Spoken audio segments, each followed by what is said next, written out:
regular meeting of the City Council for August 8th. And tonight we are going to have DINPAC 841 from Walt Disney Webelos do our Pledge of Allegiance ceremony.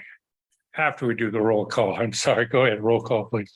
Councilmember Perkins, Here. Councilmember Rubio, Here. Councilmember Veros, Here. Vice Mayor Armstrong, Here. and Mayor Hudson. Here. Okay, PAC 841, it's yours.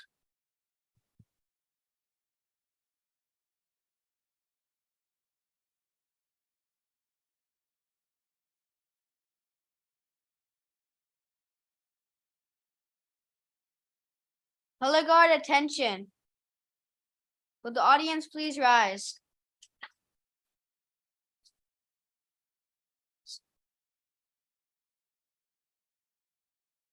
Color guard advance.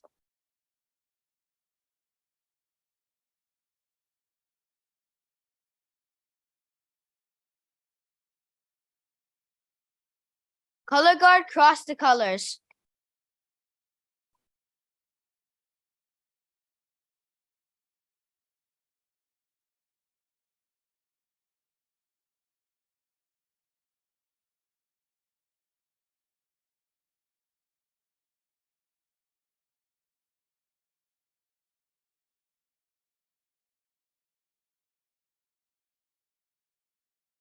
Cub Scout salute. Those not in uniform, place your hand over your heart.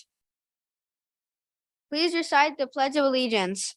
I pledge allegiance to the flag of the United States of America and to the republic for which it stands, one nation, under God, indivisible, with liberty and justice for all. Color guard, post the colors.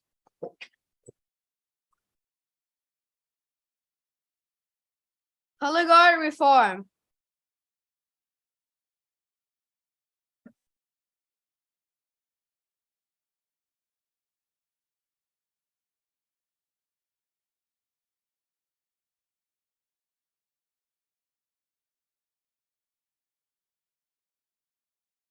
Color guard forward march.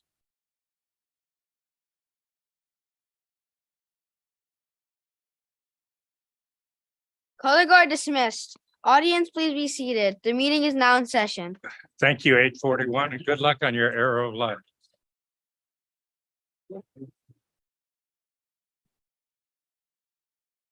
Okay, are there any announcements? There are no announcements. Okay, on to 3.2. Are there any changes to the agenda? There are no changes to the agenda. Okay, thank you.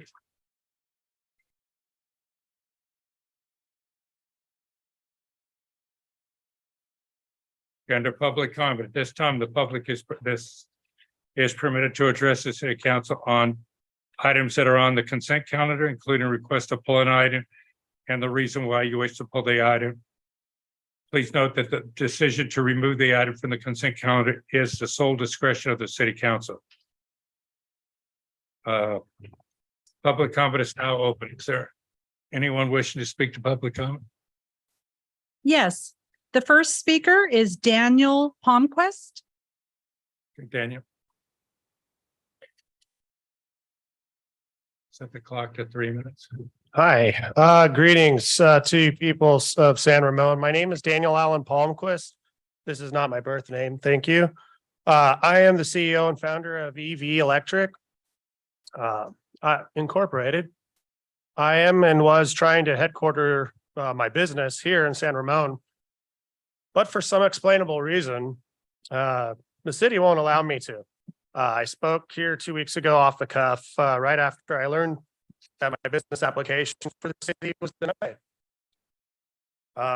It was denied by Lucas Haas, LUCASHAASE. There does not exist any minimum dimensions or specifications for my business to exist. The business is a C10 electrical contracting firm specializing in electrical vehicle infrastructure and technology. 2 weeks ago, when I was here for the first time, I sat here over there right there, one of those seats. And listen, as people from San Ramon all got up and each one of them were asking for an individual like myself to be here in the area so they can allocate and secure the federal funds for climate green technology. It's tens of trillions of dollars according to, well, I don't need to speculate, but it's a lot of money flowing down. It's known. I plan to offer my services 24/7, 365 to the people of San Ramon. I have already built your fire stations and your schools for other contractors. I will offer my services for all new installations, service and repair for residential, business, industrial, institutional properties, installations, X. I have many concepts and designs, including for inductive wireless charging in the roadways to eliminate the need for congestive charging stations everywhere. I also want to open my own electrical vocational school, something like Stanford, but betterer. I just made that up. That's my own word. Better. All right. I want to couple this with my ministry as a service to the people to fast track electricians to industry in as short as 2 years to train them. I believe I can get it down to that much. To perform world-class electrical service infrastructure work nationwide that will be headquartered right here in San Ramon. I have many other ideas that can solve the supply chain crisis, global financial system. I plan to do more than what even others in the energy industry have achieved thus far and could ever dream of, including Tesla. I believe I possess something unique and special, something ancillary I will explain to you all, my witnesses, as I bring an end to, well, it's I'm out of time. So there it is. All right. Well, Thank you. Next speaker, please. Eva Harris.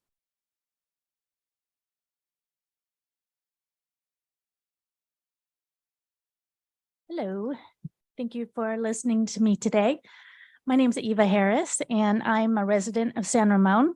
I'm a mom, I'm a grandmother, I'm a volunteer for the San Ramon Police Department. I'm a volunteer for Moms Demand Action. I'm also a gun owner. I am a wife of a retired police officer, and we have had guns in our house for ever since my kids were little, for years. They are locked in a safe storage combination keypad locker. And I understand that you guys are considering voting on an ordinance to close a loophole within the state of California requiring safe storage of firearms in all households with children. Moms Demand Action, or on behalf of Moms Demand Action, we want to expand that. And we want you to consider closing the loophole for all homes, regardless if there are children in the house. Children visit, they visit grandparents, they visit aunts, uncles, and cousins. And my kids are grown, but my 7-year-old grandson comes over. And if we don't pass this ordinance, I'm not required to lock my gun while he's there in his presence.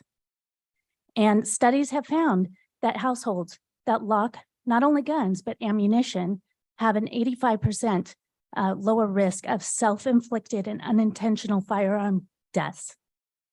So I ask you to do what some of our peer cities in the East Bay have done, and they have passed this ordinance. So we ask that you vote for this. Thank you. Next speaker, please. Sue Bach.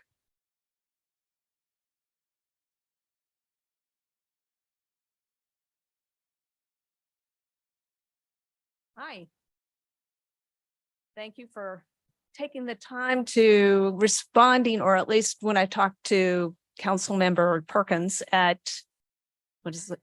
National Night Out, forwarding my email on to the police department for some near misses where I was walking in a parking lot and speeding cars were going past.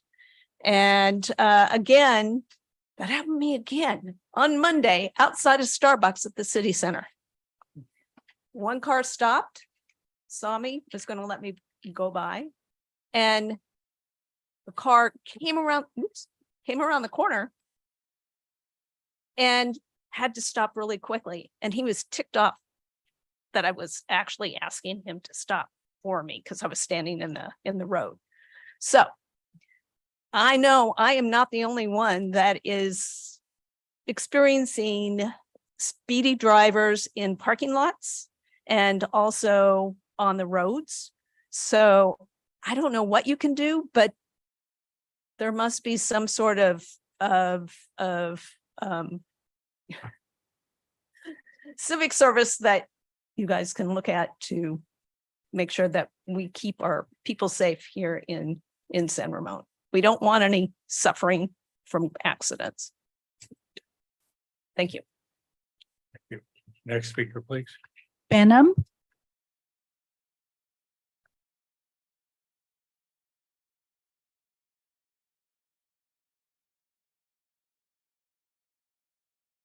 Ladies and gentlemen of the City Council, my name is Benham, and I appreciate the opportunities this city has provided me during my K-12 years. I've been here for 17 years and I love the city. However, I noticed a significant lack of support in social groups for young adults aged from 18 to 25. This lack of community can cause the feelings of loneliness among this age group. Loneliness can have severe consequences on physical and mental health, equivalent to smoking up to 15 cigarettes a day, as highlighted by the U.S. General Surgeon. It's associated with increased risk of cardiovascular disease, depression, anxiety, and premature death. In today's world, the effects of social media and the pandemic have worsened the feelings of isolation. To combat this issue, I propose creating an online page on the Parks and Community Services website dedicated to this age group. This page could serve as a resource hub for opportunities, workshops, and services that cater to their interests and personal development. Providing a digital platform for young adults to interact will build a stronger, more supportive community that recognizes the needs of this age group. I must emphasize that San Ramon's clean and safe environment makes it a remarkable place. And after all the years I've been in this world, this place is a very, with all the police that you guys do, I really, really respect, the safety of this place, because 30 minutes away from this place, it's a different environment. So after graduating from the university this year, this is why I chose to return to the city that I call home. I believe implementing this initiative will make San Ramon even better for young adults to flourish and connect. I kindly request the support and consideration of the City Council in this matter. Thank you for your time. Thank you. Next speaker, please. Taiwansa Country,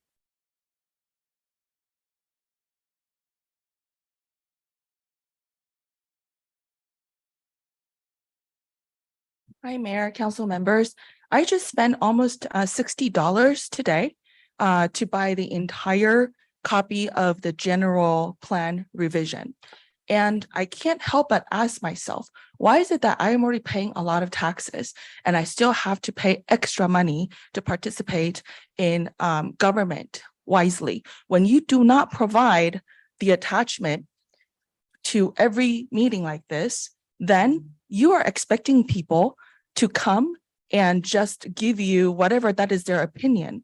So I ask that you will please make sure when there are revisions of our directing documents, just like what you do with sunset boards over there, have a table that is set up for people to go there and peruse what is being said. So we can all come here and make intelligent comments instead of opinions. Also, in this country or in this state, people who are on the hook are those who have properties and whose identity is clearly registered, and that's motorists. So when I hear pedestrians coming here, and sometimes I'm a pedestrian, but when I am a pedestrian, I don't need to pay insurance. If I happen to run into someone, I have almost been knocked over by e-scooters, by kids running around as a pedestrian, almost bitten by dogs on the streets, but I cannot, ask them to give me their insurance or their ID because they simply don't have one. The rights are inequitable. So I ask you, when you are considering the request of certain of your grassroots voters, you must also consider, are you being equitable? Are you taking advantage of those who have money, who have their, entire life because it's their reputation when you are ID'd? Your reputation is on the line. Lastly, I was flabbergasted yesterday when I read a news that in the state of Illinois, billionaire Jewish businessman Pritzker is now allowing people who are not citizens to become police officers. So what kind of country are we living in? Why do we even need citizenship? Why don't we all just operate, as illegals? So we don't need to give you our IDs. We don't need to carry insurance. We don't need to register our cars. That's when we become equitable. Otherwise, these days, honestly, I will be scared when I run into a police officer, especially the ones that look like, there are minorities, because I don't know if they are citizens or they're not. Thank you. Next speaker, please. And before the next speaker, I would just ask that we avoid these racial comments. Next speaker, We've got Rita Chaknabari. Rita.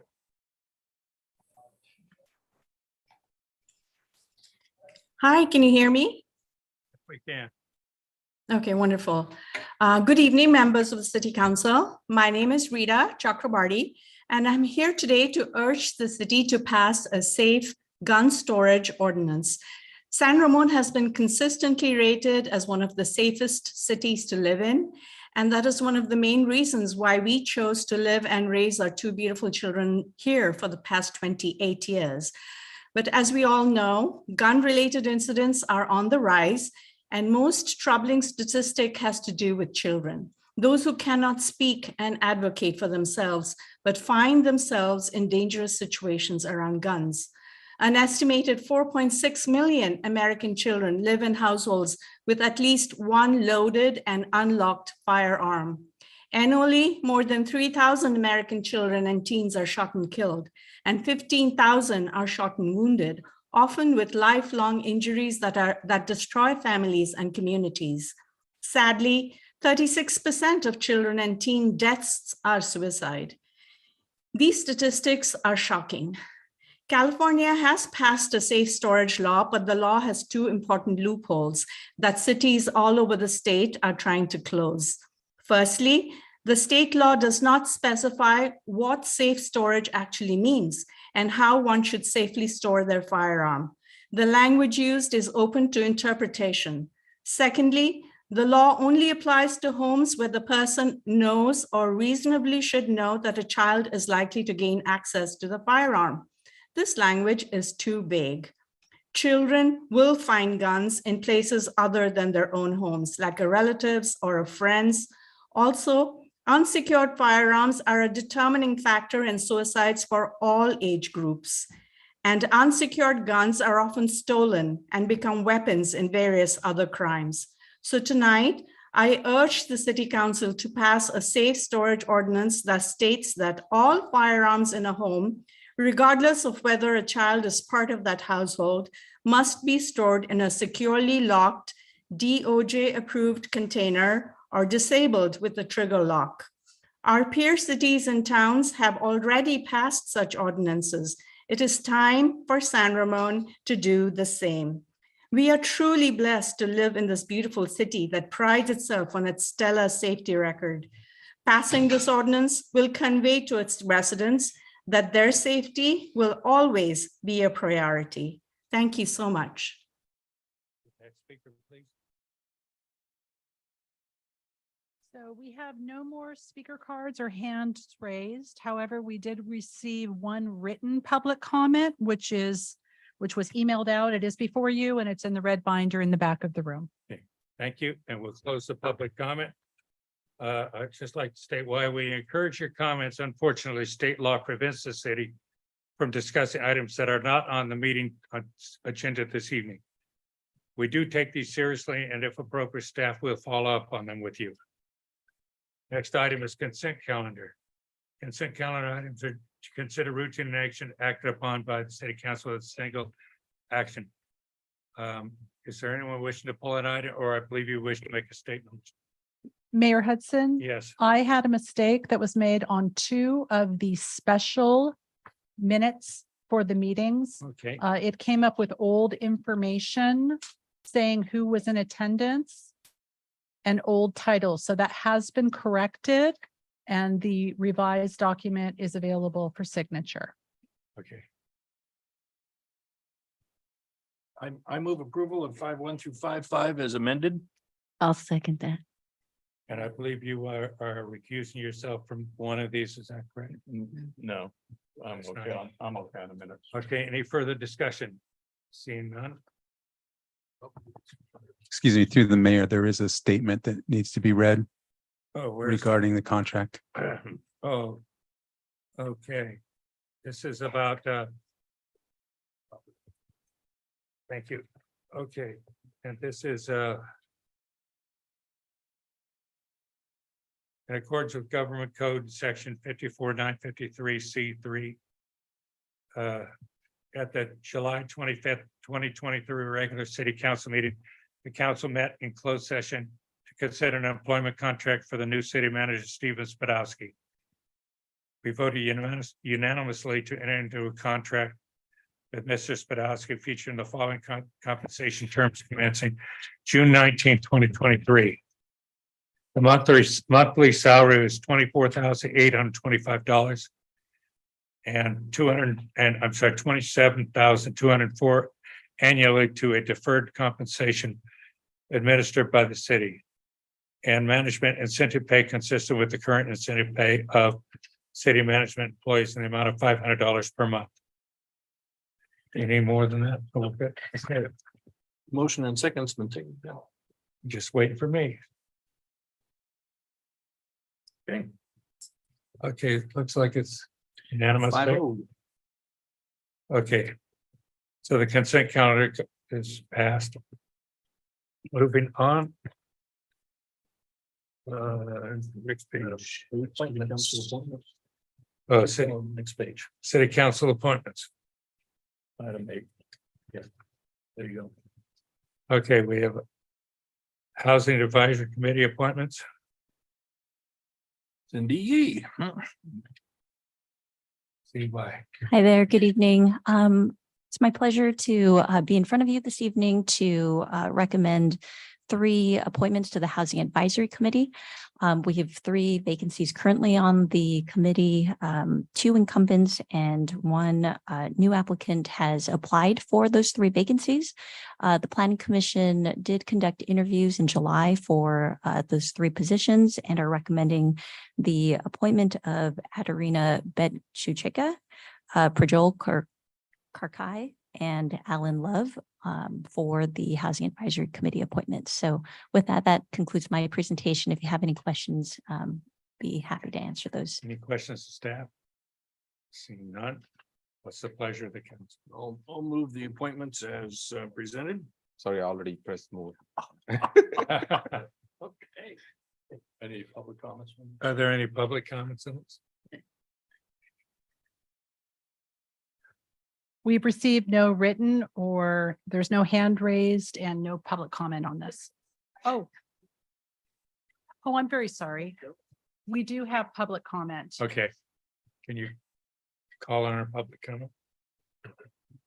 Public comment is from Taiwan Secondary.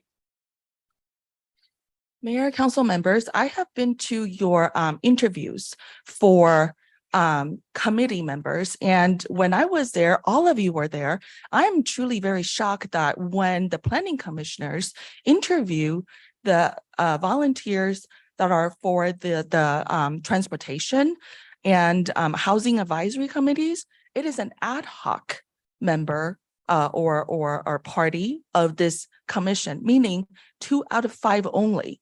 Furthermore, when they submit all these information of the volunteers in staff report, they only disclose their name. So as a taxpayer and as resident, especially for transportation, I feel very uneasy because I don't know if these people have some personal interests, such as they are working for companies that are in the driverless industry, driverless car industry, or EV, or, you know, making e-scooters. E-scooter, as of today, is not an official vehicle in the state of California. A regular scooter is.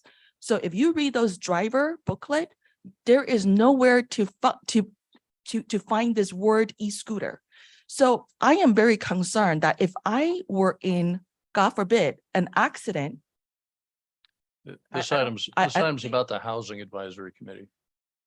Okay, The timer is running. However, we're stuck in the middle of a vote. You have a minute 43 left. okay, sorry, I sort of lumped them together. So essentially what I'm trying to sort of protest is that, okay, I'm sorry, I cannot talk like this. What is it?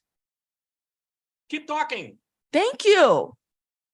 So I really would like you to please ask whenever these committee members are interviewed that the entire 5 members of the commissioners are present instead of ad hoc to protect our interests. Otherwise, it is too minute of an approval that I really cannot support these people's, voting power. Thank you. Thank you. Okay, we still have a motion and a second on the floor. Well, may have to back it up. Mark didn't vote. Oh. Before you hit the button.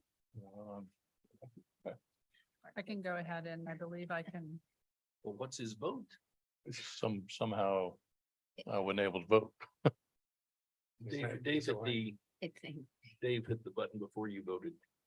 Oh, he closed the vote. He closed it. Vice Mayor Armstrong, how would you like to vote? Approved, yes, I will add that manually. thank you. Thank you. So it is 5-0. And you will let them know that they're now on Housing Advisory. And thank you Yes. for their service. Okay, and the next item is Transportation Advisory Committee appointments. Chris Weeks. Tell us about those scooters. Good evening, Mayor Hudson and city council members. Thank you for sitting and listening to our day-to-day bureaucratic appointments we have to do. But it's this is what democracy is all about. So I'm excited to be able to inform you we have a high-quality applicant for the Transportation Advisory Committee that was also reviewed by the Ad hoc Planning Committee and forwarded on to us. His name's Ivan Fedorenko, and he's a resident of San Ramon and is a professor at a local university and is also a long history in the transportation industry with logistics. So we would be very happy to have him join our committee. So hopefully we can get your approval to move forward with this today. And happy to answer any questions you may have. I would ask the question, how long is the appointment for? When does it expire? January 2025. Yep, January 2025 is what we have. So, Also, there is one small typo, sorry. There's one small typo in the background discussion. It says the Technology Advisory Committee, just we need to change. And we noticed that. Thank you. We'll fix that. And with that amendment, can we move forward with this? Great. Did I kind of read the staff report correctly? We still have one vacancy. We do have one vacancy. So we did have 2 applicants that were forwarded on, and one, when we reached out to verify, chose to go to another committee. So that still leaves 2 openings in the committee. 2 of them. Yes. All right, thank you. So tonight's before us is to appoint Ivan Fedorenko Yes. to a term to expire January 2025. So move. Thank you, Chris. Okay, thank you. Mayor Any Hudson, public comment? we do have public comment. Taiwan's a country. I just want to reiterate that when we come to public meetings like this, we're governed by the Brown Act. The Brown Act was passed in the 50s, California, for transparent government to the taxpayers. So when you have an ad hoc committee that is only 2 commissioners out of 5 interviewing when the planning commissioner themselves are already an appointed board, I find it extremely untrustworthy in terms of transparency, in terms of their power vesting, source. So I ask you to please reconsider the structure that you currently have. They can be wonderful people and extremely qualified people. It is unfortunate I have to come up here to speak against those wonderful people because of the structure, because I simply don't know anything about them. So that's why in government, the system structure, the infrastructure of the government is extremely critical. That's what separates us from a democratic country, from a tyranny. I ask you to please reconsider, and attorney license really should advise you a little bit more towards transparent government per the Brown Act, instead of just trying to cover the government rears so that the taxpayers cannot get to you, but we know that something isn't right. Thank you. Any other speakers? There are no more speakers. So now we'll close the public comment. That ends the vote.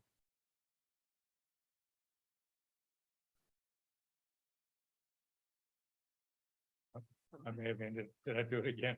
I'm quick with that, ending the vote. Yes. There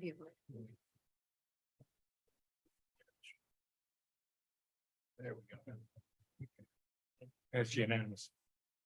Good. Okay, thank you. Next item.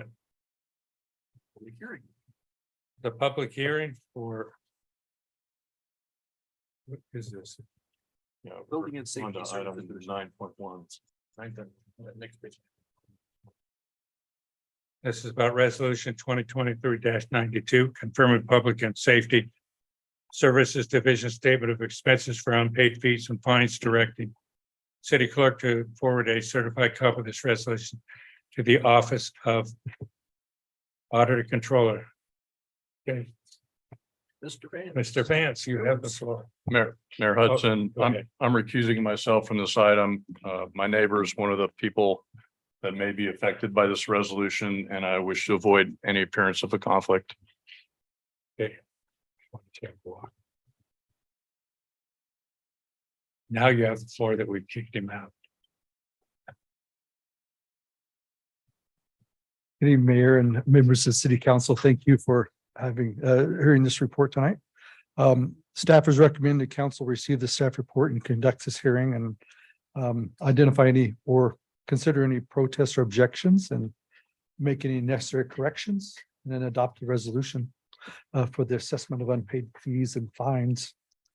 During the year, the Building and Safety Services Division abates property maintenance violations and assesses fees and fines on properties.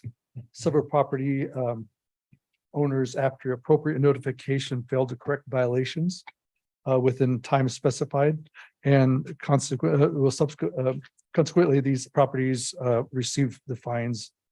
And this evening, we're here for the special assessments for unpaid fines. When property owners received the notices, they offered an opportunity to appeal the violation. And then when property owners received the fine notices, they're offered another opportunity to appeal each fine. All the owners of these properties have received these opportunities and have not appealed the fines or the fees or the violations. Okay. The part of our process is notifying the property owners early in the year. So in June, we did notify the property owners that we would be pursuing assessing these fees against their property taxes or as part of a special assessment. And also, as the exhibit 1 does have the properties referenced, we will be removing the property 2231 Omega Road from this list, as that has been satisfied. So when we file this, it will be removed. In addition to the violations, the building violations, the Public Works Engineering Services Division is assessing property owners for unpaid invoices related to share of cost of replacement of sidewalks and driveways improvements in front of private properties.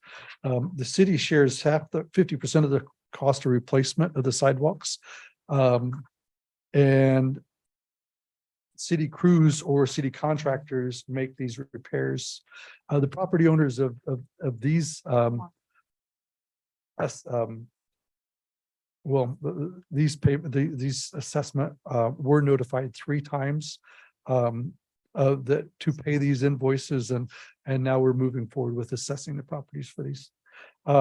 As before this work starts, the engineering public works department, they do mail each property owner that's affected a sidewalk repair program brochure that indicates the repairs will be undertaken and an opportunity to appeal. And once the repair is completed, invoices for their share work is also is sent to them. The exhibit lists those properties that have improvements, the sidewalk and driveway improvements that have not been paid. For this meeting on July 28th, certified letters were mailed to each person on the exhibit list, notifying them of giving them an opportunity to appeal, to at least appear to council and present any information they feel that would be appropriate for to have their properties removed from the tax bill, to have this removed and after this and the 5-day waiting period, a resolution will be directed to the Office of Auditor Controllers to make this filing. And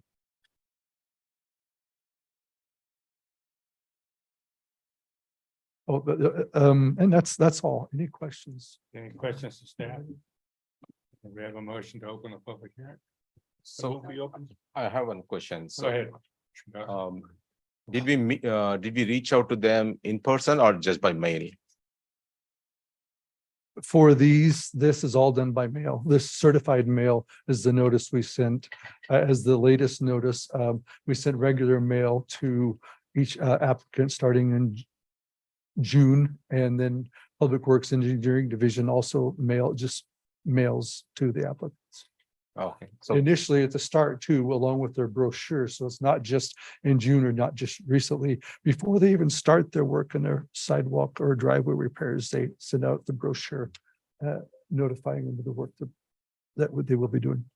okay, so did we give them the estimate that they'll be end up paying after the work is done, or is it the bills are sent after we done with the work? I'm going to say they have an idea of what they're doing before, and they get an estimate of what their part will be. The city does pay half of it, and they have an idea of the cost is going to be, because city does contract with the contractors on the areas or amount of work being done, so they have a decent idea of a square footage of sidewalk or driveway that will be replaced and the cost to do that.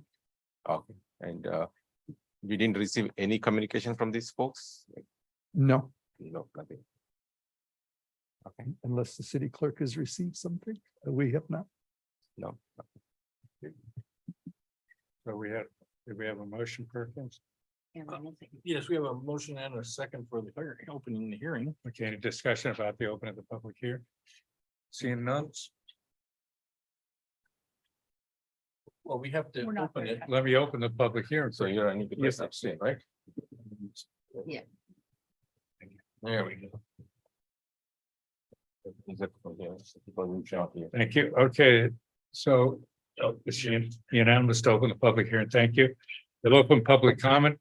You have speaker cards for public. We have one speaker card from Taiwanza Country. Mayor Hudson and council members, I'm very concerned about this resolution that you are about to vote yes, because this concerns our citizens in the city of San Ramon, and you're working for the county of Contra Costa County government, not San Ramon city government. Are we, what? Are you hired to work for the county? Why is it that if these residents are indeed in violation of some sort of ordinance that is really not spelled out, and there's no exhibits that is public to everyone here, only to you, I feel that this is not transparent enough, And also the jurisdiction is wrong. If there is something that the county finds our residents are not in agreement with their ordinance, they have enough staff that are being paid for by my tax dollars, mind you, funneled through you guys to pay them. Let them come and mail those letters and knock on the doors of our residents, and not you, not our staff, to do the dirty job. Why is it that you are doing something that is really not in your jurisdiction? Please vote no. Otherwise, what's next? Today, you can do this to Councilmember Armstrong's jurisdiction. Tomorrow, you can do it for Councilmember Rubio's jurisdiction, and then Councilmember Virose's jurisdiction. And this is all ways that the county is milking the citizens for tax dollars that they have no right assessing. God knows what these people really violated. It is not transparently disclosed today.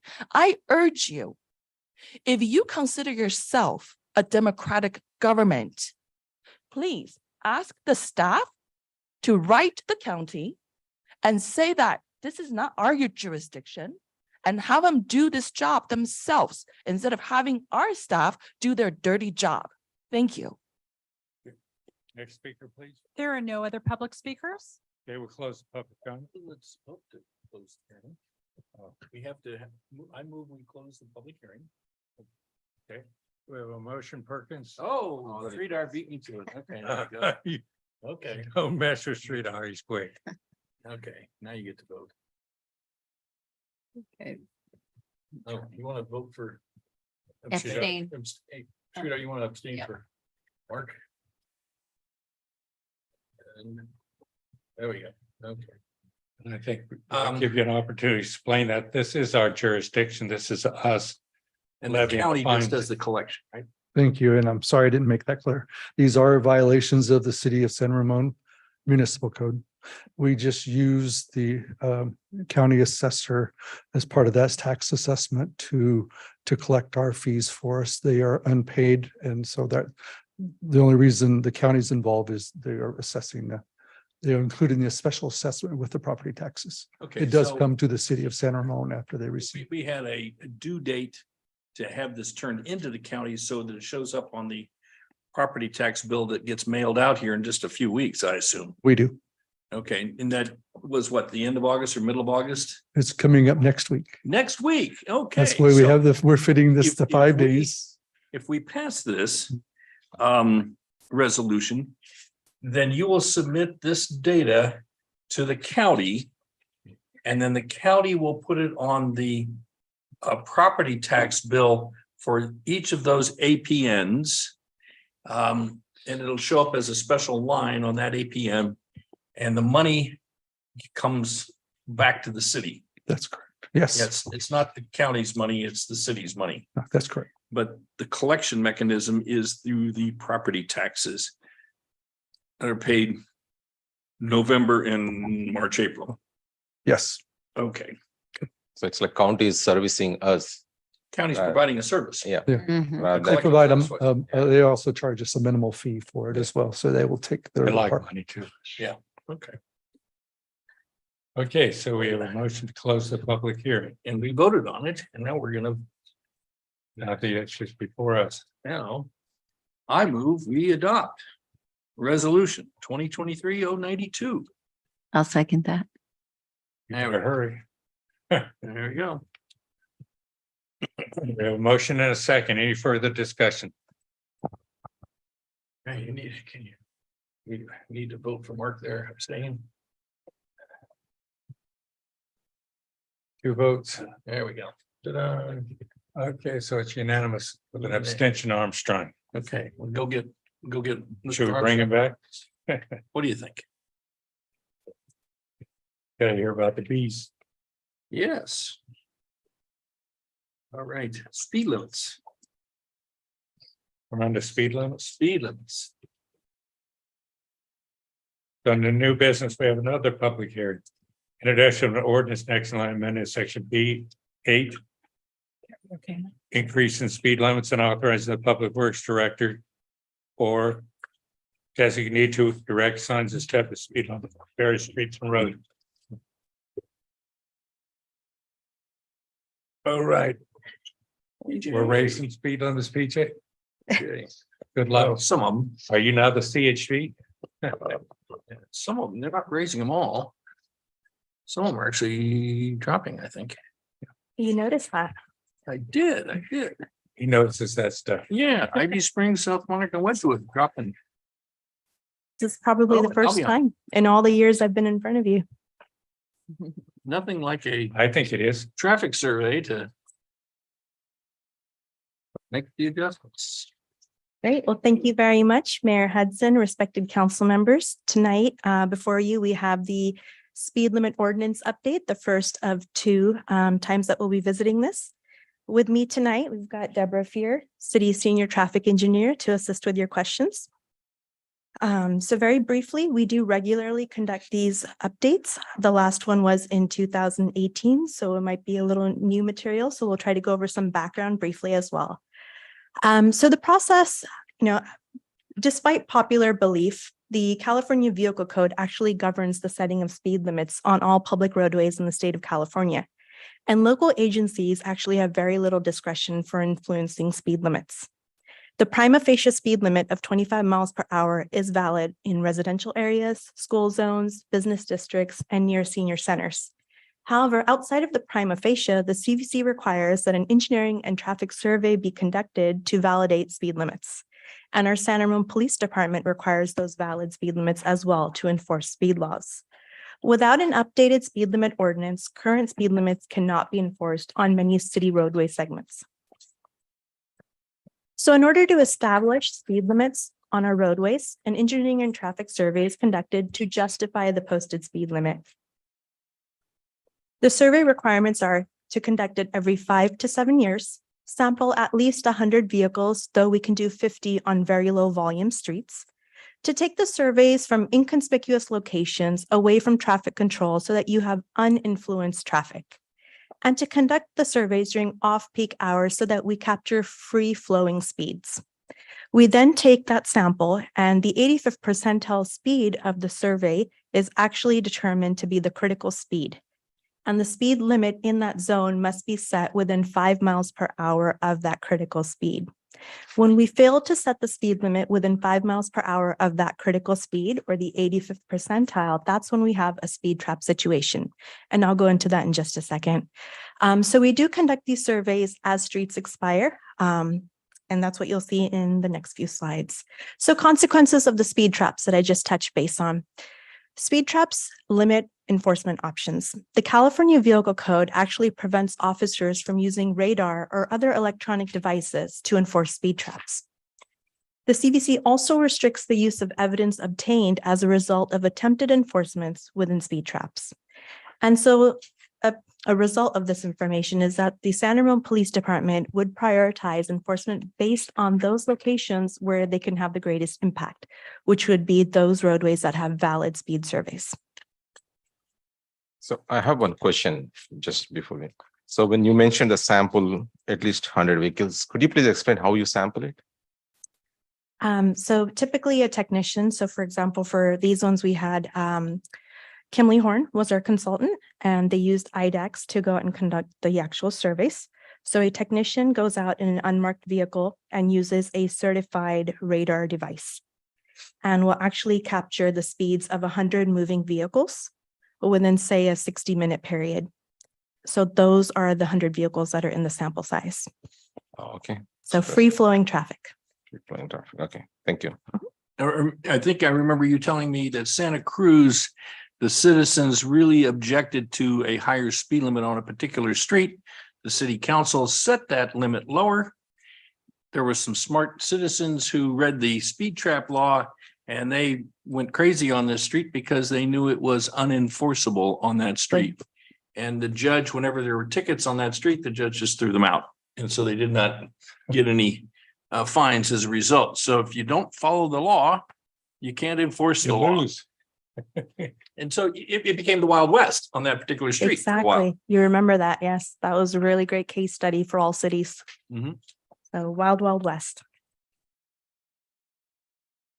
All right, so steps for updating our city ordinance. We conduct the engineering traffic survey in accordance to those steps outlined previously. We prepare an update to the ordinance reflecting those changes only on those roadways that require changes again.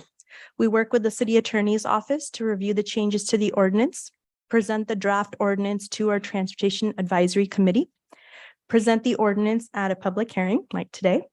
Hopefully adopt the ordinance, modify the signage for those new zones, and then allow San Ramon Police Department to begin enforcement. So just as a quick snapshot, there are currently 58 roadway segments in our program. As they are set to expire, we follow the same process every time. Hence, the last survey update was in 2018, 5 years ago, and here we are again in 2023 with the next update. So what are we updating today?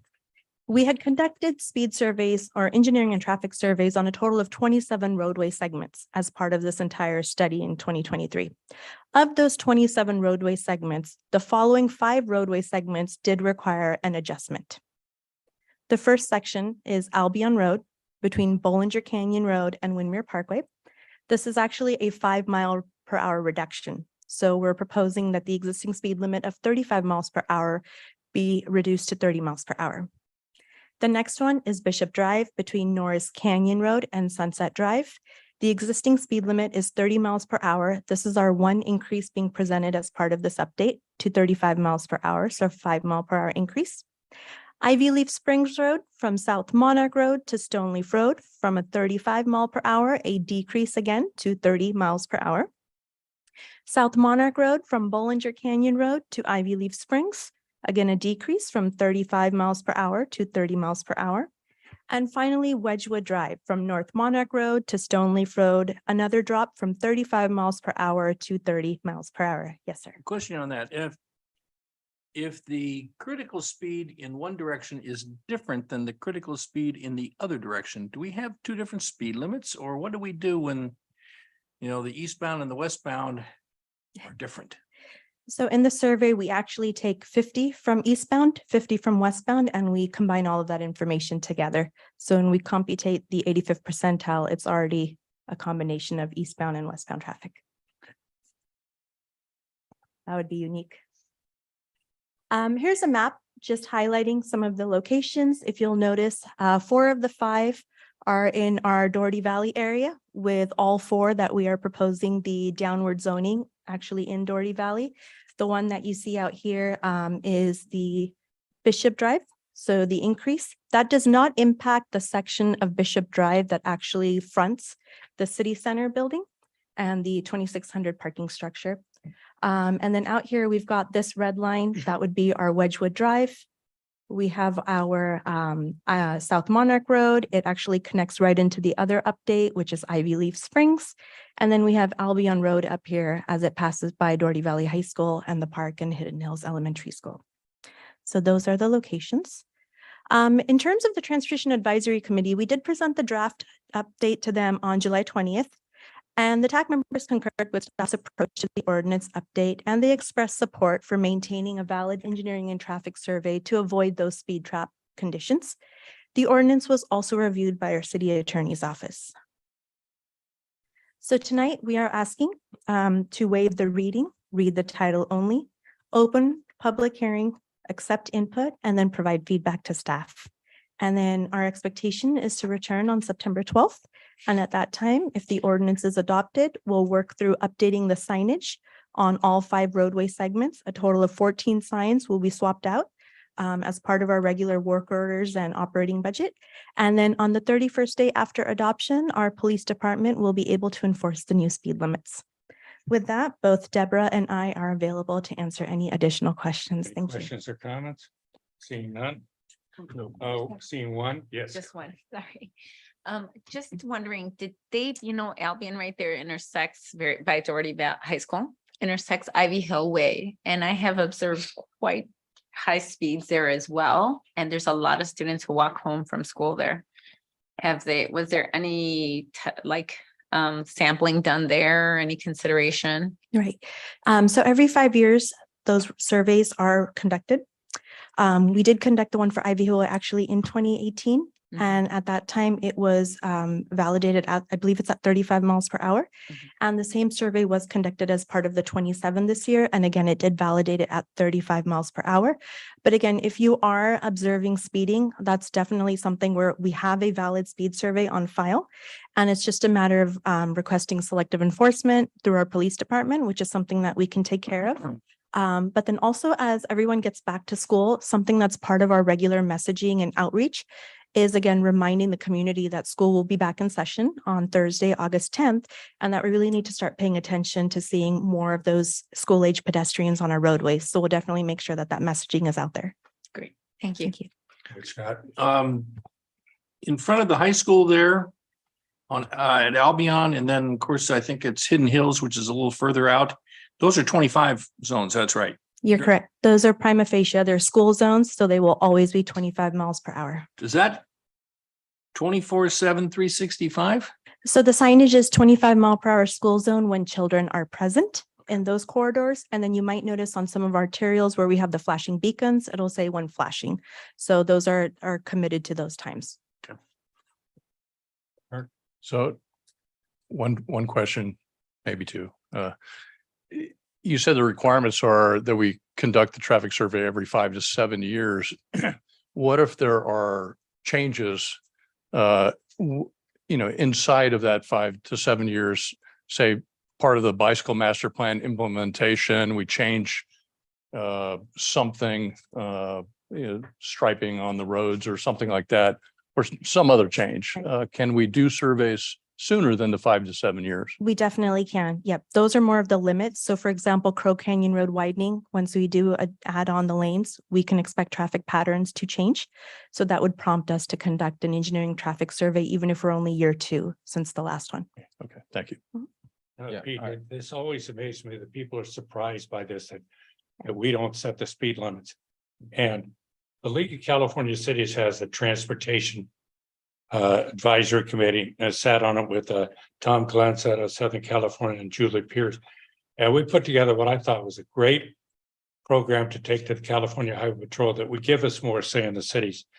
And it got right up to the captain of the California Highway Patrol, and he just, no, they're not giving away that power, folks. It's not going to change anytime soon. Sridhar? So this is definitely a hot topic in our community. And did we do any similar, just to make sure our community knows about it? Did we do the same study on Bollinger Canyon Road as well as Windermere Parkway Road? We do. Those 58 roadway segments that I spoke about very briefly, it does cover our major arterials and collector roadways. And it's something that I think Deborah says all the time, that everyone is actually voting with their foot, So what California believes is that the majority of drivers, 85% of them to be exact, drive at a speed that is reasonably safe and prudent. So it's counterintuitive because you think, well, why are we setting the speed limits? How do we get them to lower the speed limits? But without a valid engineering survey, our police department really doesn't have a critical tool to enforce those speeds. So this has to be done. You have to have the certification on file for that 40 mile an hour on East Branch Parkway or that 45 in order for PD to actually enforce. Now they can go and write a ticket for anyone who is over that because they know what that 85th is and where we should govern everyone. Okay. And how we are going to communicate this change to the community? So we will be posting this in the 3 public places. But aside from that, it's something that's really more of, it's a regular update. So it continues to happen every 5 years. So if you'd like us to go above and beyond that, I would take any feedback that you have. But typically it's an ordinance update that we present here. Maybe I would suggest maybe we can go to Nextdoor and post about these changes. That way people can be aware of it rather than getting a ticket. Then they come back and say that, oops, you changed without notice. So I understand. that will be great. Okay, great. Yeah. So with that, I'll move the motion. Add on to what you were saying. I would recommend doing exactly what Sridhar said, but wait until the second hearing. Got it. Because then you have a 30-day window to update Right. the signs and do that. But to put the 5 changes onto Nextdoor after the second hearing, I think is a very prudent thing to do. Well, a big footnote says, as long as you keep driving at 85 miles an hour.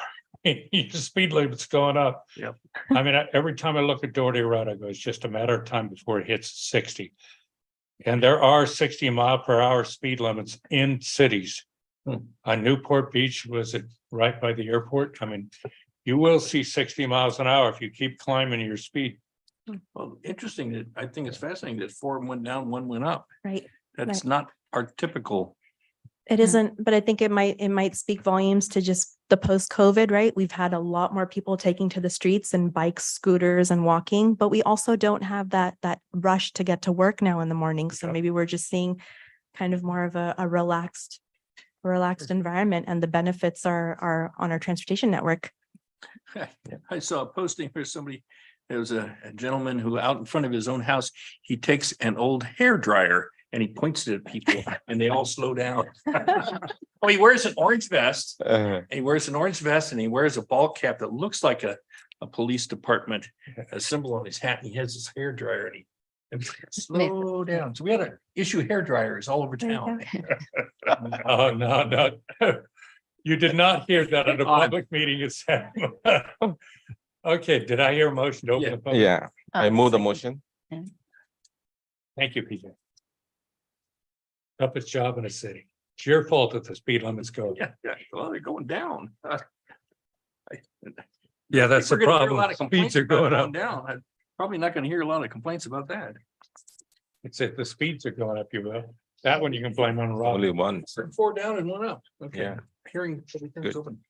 Okay, public comment is open. Do we have a speaker card? We do. We have a speaker card from Taiwanza Country.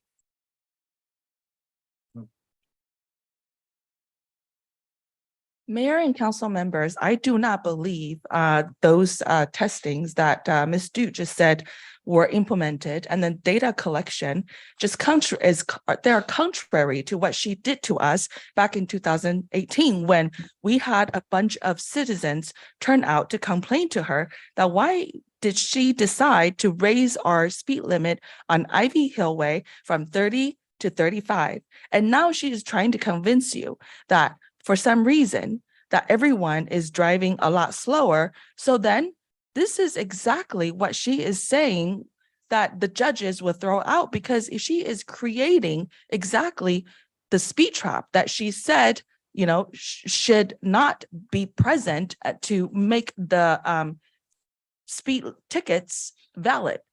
So now imagine if you live where these streets are on Bollinger Canyon, 50, then into Windermere Parkway used to be 35, now 30.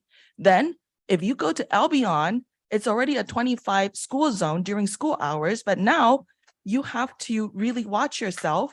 But then somehow if you turn into Ivy Hill Way, you can go 35, and then Japonica 30.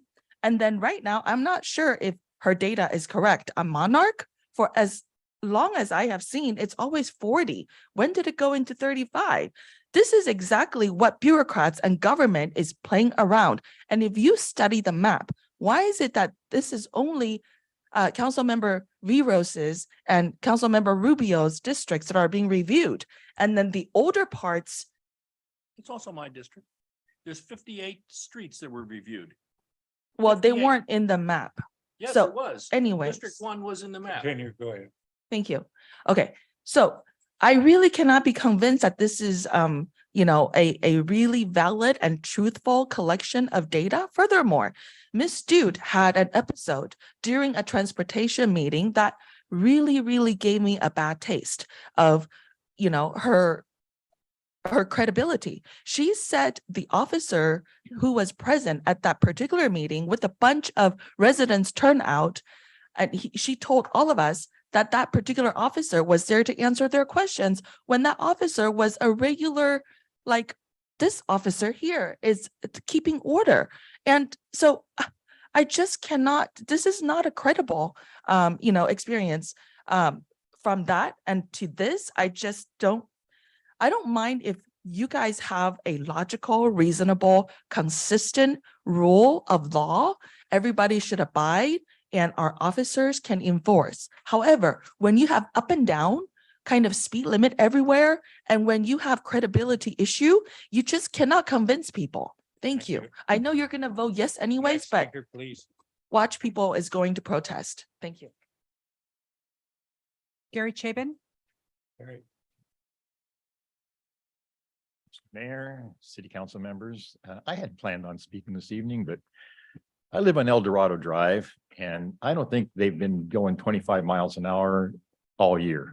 It's 35, 45, 50. And I think this evening I saw someone going 70 miles an hour. I'm not sure what I can do about it. So I'm gonna start looking and asking around because it's getting to the point where no one pays attention. It's a straight through. They like it because it's a shortcut. And they can zoom right through. They don't even stop at the stop signs. So I will ask for some help in the future, in the near future, to see if we can. You just did it, School but she's starting. It's taking even, notes right now, Gary. Talk to these. You're- ladies, it's right? going to get worse because the Yeah. kids coming out of school, it's coming up. They're either in the way and get run over, or they park on the corners and you can't get around the corner, or they're drag racing as they leave to go home. And it's like I said, it's just getting worse and worse. So thank you. We for your have time. a police department staff here that There you go. will probably taking a mental note, and please talk to Okay, do we have another speaker, please? There are no more. But I just Public want to comments. say one thing too. I mean, you just saw what the problem is. People are driving at these speeds. And if we have to set the speed limit at 85%, the speed limit's going to go up the next time. Okay, we'll not close on the El public. Dorado, that's residential. They don't care. Well, you don't set it at 35 on a residential. Now they'll set it at 60. No, they won't, not in a residential, David. In prima facie law says. I'm sorry, 35, Sridhar, did you? 25. And a motion to close the public comment, do we have a second? Perkins.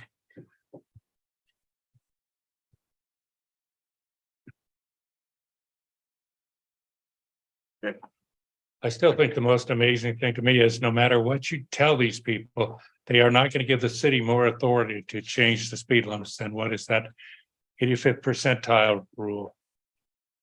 Just like, well, we couldn't change the schools, but I don't think we want to. I mean, we'll go by Pine Valley tonight, it's 35 or 25 when people are present. But the police attack, how do you know the children aren't present? So it's 25. Okay. Any further discussion? I'll move the ordinance for adoption city council meeting on September the 12th, 2023. Okay, a motion by Perkins for September the 12th. Do I have a second? Second, Marisol Rubio, beat you to Any it. discussion? Any further discussion? There we go. And we've already had the public comment. Okay. There we go, 5. Okay. This might be the most maddening thing we do up here at speed limits. You might as well walk up here with your hands tied. Okay, it's unanimous. Mhm. And the next item is where we at? 10.2. 10.2, top of the 10.2. This is authorizing the mayor to execute an agreement with Wood Recycling Inc. EBA for recovered organic waste. Okay. Carrie Not to Potter. exceed. Carrie, you get the floor. Tell us all about the wood. Talking trash. Yes, talking trash again.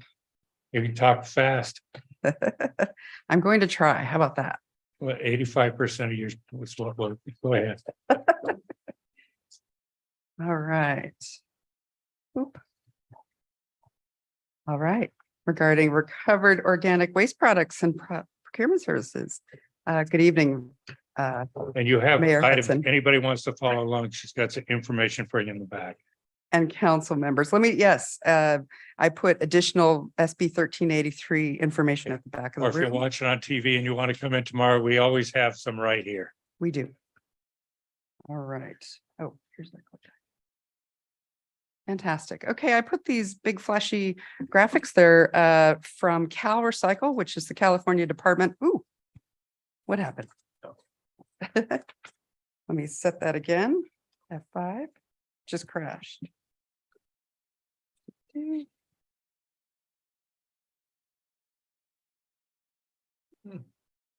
There we go. Here we go. Oh, boom.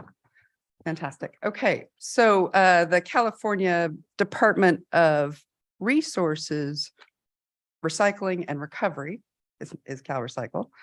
And it's the State Department that kind of governs all kinds of waste issues, but kind of most momentously for folks like me is SB 1383, which is the short-lived climate pollutant reduction strategy.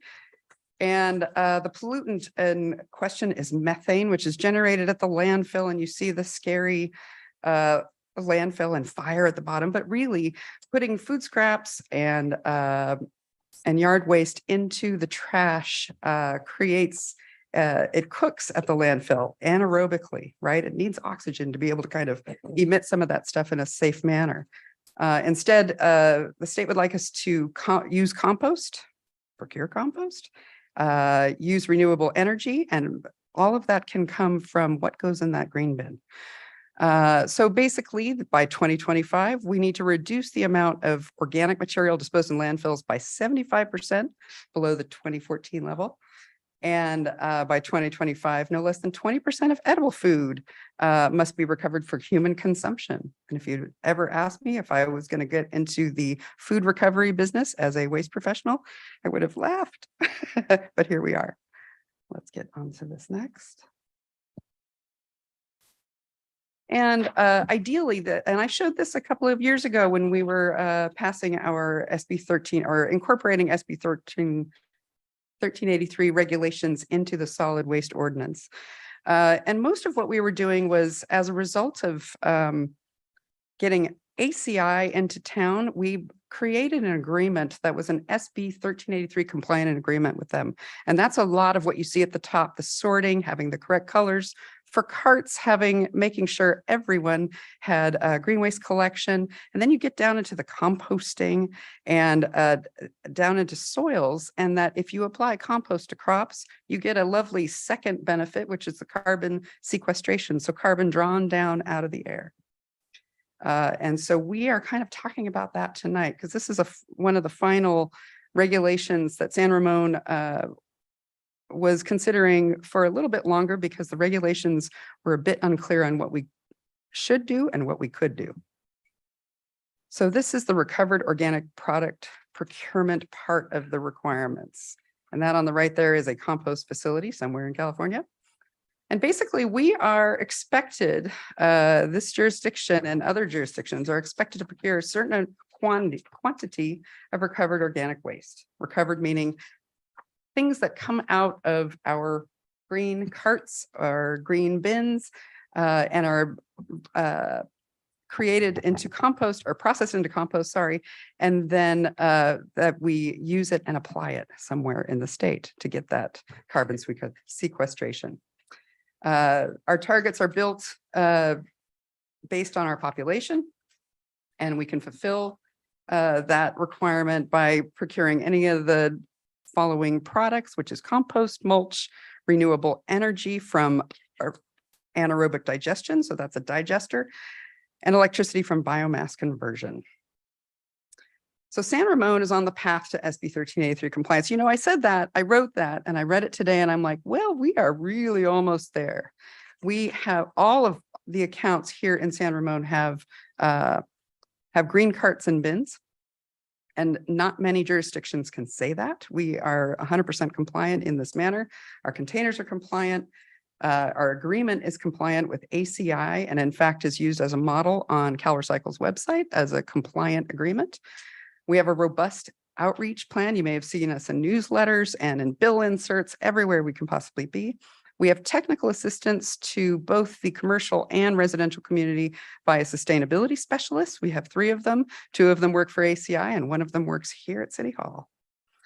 And to talk about the thing we're talking about tonight, compost and mulch for city operations and a potential future compost hub is provided by the franchise agreement for up to 200 cubic yards per year.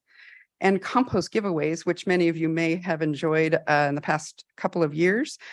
We give out 1,000 cubic foot bags of compost per year.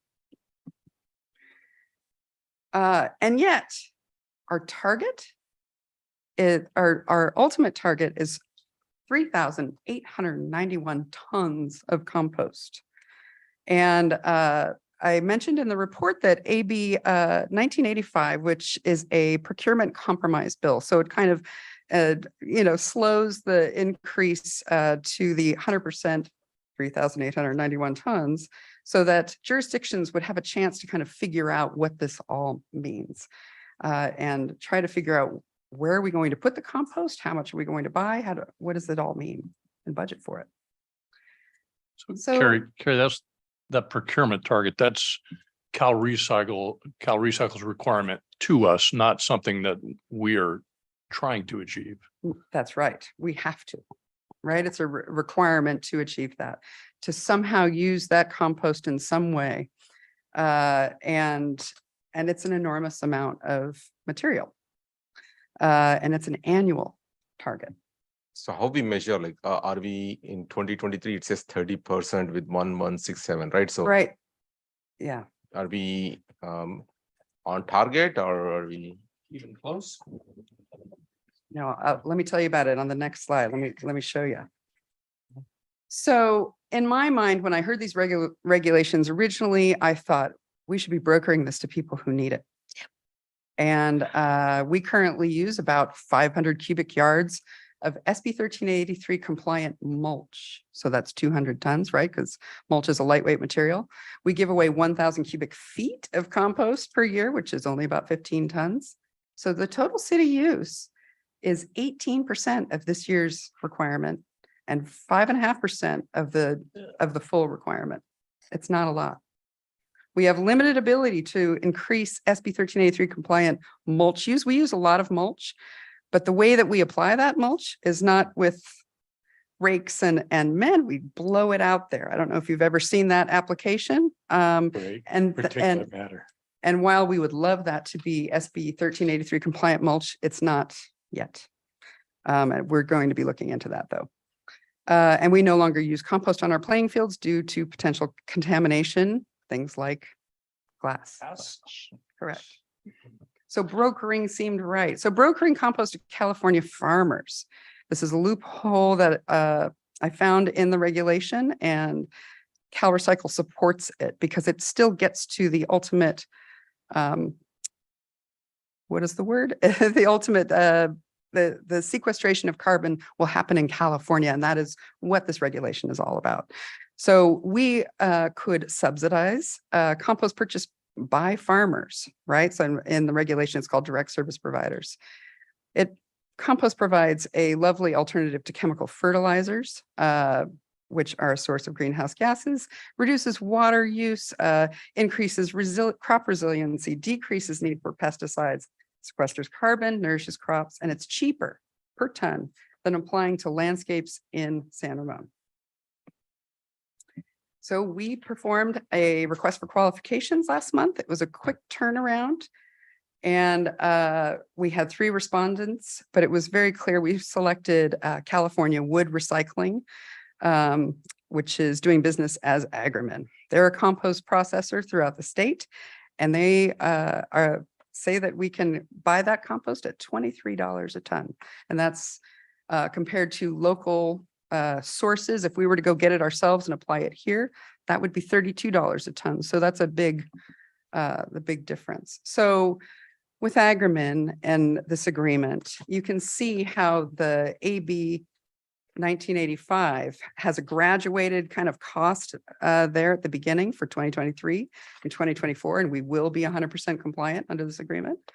And then for our standard years, it grows to $89,493 per year. And so that you see the not to exceed of $353,503 over this 5 compliance year agreement. So those requirements are based on population, right? Yes. Okay, and so as our population changes, do they just do it in 10-year census cycles, or how do they change as we change as a city? To make it fair for this regulation, they froze it at our 2021 population number. So that's the multiplier I'm using here. And as our population changes, they're doing a bunch of calculations based on that. But our population could reduce or increase, and nothing about this will change during this period. Unless they decide to change that regulation. But right now, we are just working with that 2021 number. Okay, thank you. You, in an earlier slide, you pointed out that the city currently uses 500 cubic yards, 200 tons, and we give away another 15 tons. So 250 tons out of 3,800, or was it 3,800 tons? Are we going to continue to use that 250 tons? You know what? Yes, we are going to continue to use that. It's part of our agreement with ACI. So it actually doesn't change the agreement in front of you tonight. And I was worried about compliance hinging on, let's say, a compost giveaway event or any other use problem. Let's say we had storms during the moment that we wanted to use it. I didn't want any of those factors to infringe on our compliance with this part of the regulation. So that will be extra. I mentioned very briefly earlier, I'm not sure if any of you caught it, but I imagine that we will have a compost hub eventually where residents can drive up and bring their buckets and scoop compost into it and take it back to their gardens and use it. And it would be free to the residents, but it would be part of that ACI annual amount. So that would be our. To have something out at Crow Canyon Gardens Yes. or at the Forest Home Farms where That's where I'd like to have it. Yes, that's not there anymore? No. There goes back there a few was years, some. but I used to go get compost when we were doing a lot of gardening with our kids.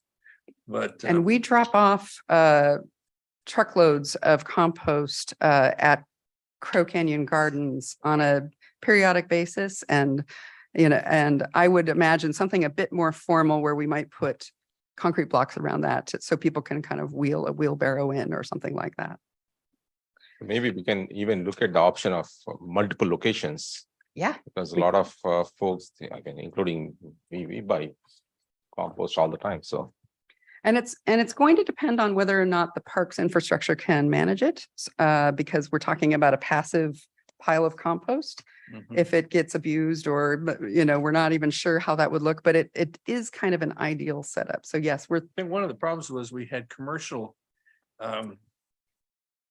users that would come in and haul away a lot at one and time. under this regulation, that would not be so much of a problem. I want you to imagine that Well, too, like, so, in one aspect, it may not be in terms of the regulation, right, but in terms of access to residents, yes. if commercial users are coming in and cleaning out the thing, the week after it's put, and you're only restoring it every 3 months or every 2 months or whatever, then it's a problem because the citizens don't get their access that we had hoped for. Agree. So we're not sure how that's going to go. I'm not sure if we could manage a non-passive compost hub, but I'm willing to consider it. It's one of those. Sure. We're still kind of figuring it out. That's why it hasn't been launched yet. Anyway, the initial term of this agreement with Agrimin will be performed under Senate Bill 1383 implementation project, and the that project is wholly subsidized by a Cal Recycle grant that we believed was a one-time grant. And we're also going to be purchasing some more 3-stream containers, meaning trash, recycling, and organics, and doing some other things with that project. But they just released that there will be another grant opening up this fall that we will be applying for, and we intend to apply towards this sort of project because it's for 1383 projects. So future funding could be from a mix of Cal Recycle grant funds, the solid waste fund, and or the annual rate setting process with ACI. So staff is requesting that City Council approve this agreement with Agrimin tonight. I have a question. How Okay. are you gonna how is that gonna be addressed with, for example, apartment complex? Which part of it? Say that again?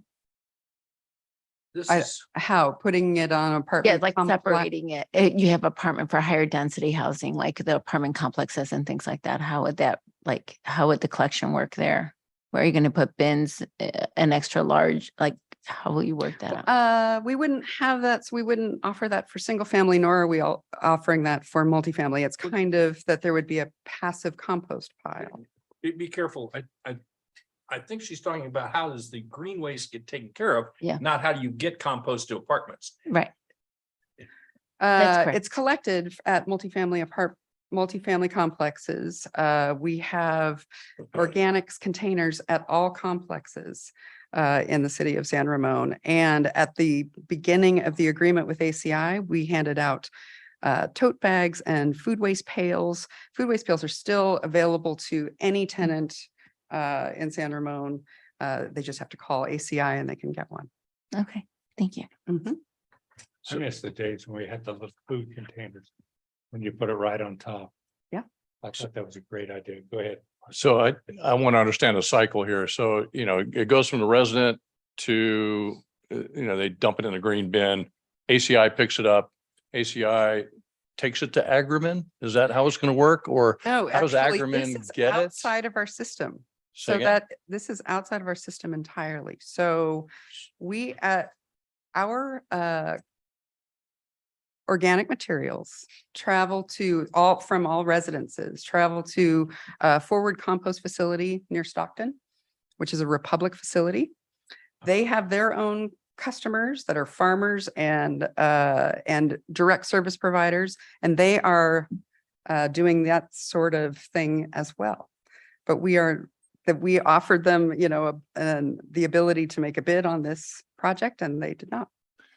Okay, So they are also a compost process.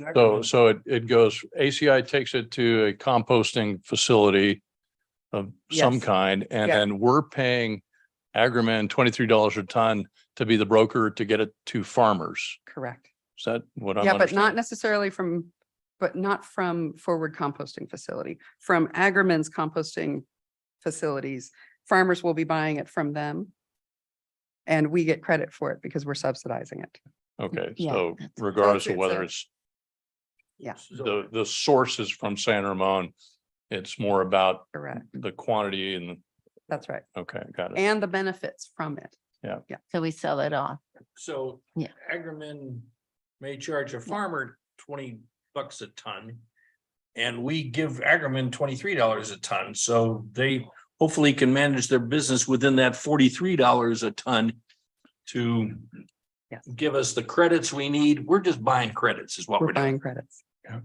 Buying credits, just kind of like, Clean air. well, it's like what, it's like carbon, Yep. carbon market and things like that. It So is. we're just buying credits. A bit. Pleasanton also just signed an agreement with Agrimin on July 1st. Same sort of thing. Same price? Yes. So I attended a breakout session at the League of California Cities conference last fall. And Agrimin presented on this concept, and I'd forgotten a lot of those materials, but so thank you for reminding me of that. But one of the things they mentioned was they also do the record keeping and things like that. What is our interaction with Agrimin on record keeping, and how do we keep track of all these sales? And is there any additional financial burden on us No. in that regard? That's part of the agreement. So basically, and it was part of what we were looking for in qualified respondents.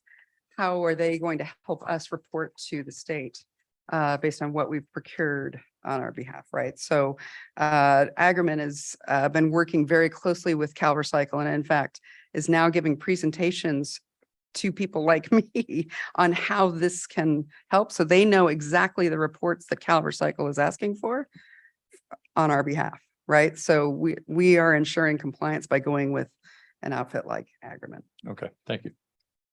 So my question regarding this $353,503. Is this coming for the CIP any specific fund that we are going to use, or is it coming from our general fund? None of this is coming from the general fund Okay. in my future imagining of this. The first term is entirely out of the CIP project. the 1383 CIP project. And I believe that future years are going to be probably out of that CIP. It really depends on how funding kind of works out. But it will be either Cal Recycle grant funds, solid waste fund, or future rate setting with ACI. So it's all going to tie back to this green cart waste, probably. Okay. So right now we are just projecting, so This one is, yeah, this is already funded. We have, it's ready to go. sounds good. Thank you. So one last question. So does this, like everything that is sold off to the farmers, it only stays within California? It doesn't go out to Nevada or any other Absolutely place? stays within California. That's Okay. part of the deal. Okay, great. Let's take public comments. Okay, open up public comment. Do we have any cards? Thank you. We have one speaker card from Taiwan's country.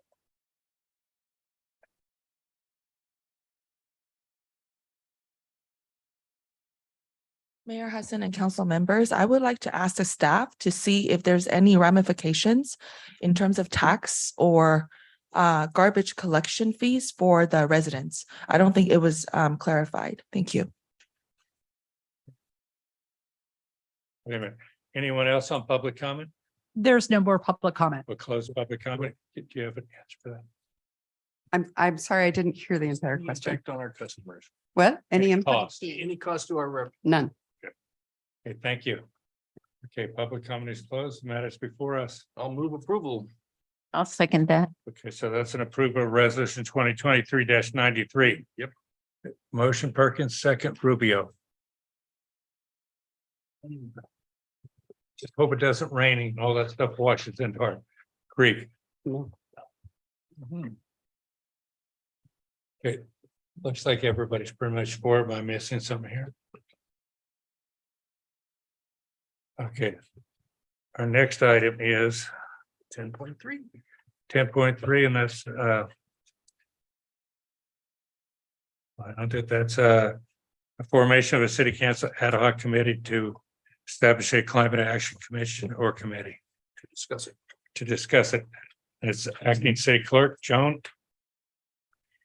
Or Good did I already evening. do it? So at the July 25th, 2023 City Council meeting, the council directed staff to schedule a future agenda item to consider the formation of a city council ad hoc subcommittee to discuss the possible creation of a climate action committee or commission. Should the council choose to form an ad hoc committee, staff recommends that the ad hoc committee develop a draft purpose, the charge, membership is part of any recommendation for the formation of the committee or commission. And if an ad hoc committee is created, staff will compile information regarding climate action efforts currently implemented and planned for the future. Staff will also schedule meetings with the ad hoc committee to review the information and receive direction regarding recommendations for the council's consideration. Okay. Okay, any questions, staff? Is it possible to add, along with these items, is it possible to add how much staff time will be? If we have any committee created? We will review, that will be reviewed as part of the consideration, one or the other. Well, there is the staff associated with the ad hoc committee, and then there would be potentially staff associated with a climate action committee or commission. But I would think that the ad hoc committee would hopefully evaluate staff requirements during the ad hoc committee process. Right. During this ad hoc committee, you'll be providing that info in that case. Yes. So let's make sure we have that as part of it. Marisol, you had something you were gonna say? Oh, no. So yeah, the whole purpose is to sort of, it's exploratory. It's to better understand, cost benefit analysis, those types of things. And it would be the staff who would come back and present that, and it would be completely public the entire time. So even though whoever the ad hoc council is, they would be having these discussions in a public forum so that the community can be engaged. I know that it was something that, was very important to my constituents. And hence why I'm, bringing that forward, and also seeing that we haven't updated our climate action plan since 2011. And for a lot of these bills that are coming down the pipeline, like there's over, I believe there's over 300 sources of money coming in down from the IRA and the infrastructure bill. And we have to be, our cap has to be within 5 years updated. And we are more than twice that outdated. And even this is something we were thinking of even considering earlier this year, but we are going to have to do it next year. And so, and I think as you all remember, the open space also was talking about, we had some people that spoke up and said they were feeling like they needed support. And so I really think it's something worthwhile, at least to see sort of how we could fill gaps in need and be a supportive role to the Planning Commission and to the Open Space Committee, and to ultimately to staff and to the City Council. I have a question for either the planning or the community development director and or the city manager. Do we currently have a plan for updating the climate action plan, and what is that schedule? What is the schedule for updating the climate action plan? Thank you. So we do have a qualified cap currently that is still valid. And so as part of our general plan update, we are updating the cap. At this point, staff is reviewing new climate action measures to be in compliance with those coming down from the Air District Board. As you know, they're very stringent to reduce, get to carbon neutral by 2050. So we have been working with our consultant on developing those measures. And as soon as we wrap up this part of the general plan update, which should be November, December, the cap is next on our list to get going and be updating probably in January, February of next year. So we're on task to get it done with the next 6 months or so. Okay, so you do have a plan for updating. Correct. And the reviewing group would be who? The Planning Commission. Planning Commission would do the review of as you currently have your plan in place. Correct, which is the cap that was updated, I believe, in 2015, and the original one in 2011 was also reviewed by the Planning Commission. Okay, so 2011 was when it was adopted and it was updated in 2015? I believe so. We had to do a new greenhouse gas emission around 2015, 2017 inventory. I may be a little off on the dates by a year or so, but right around that time.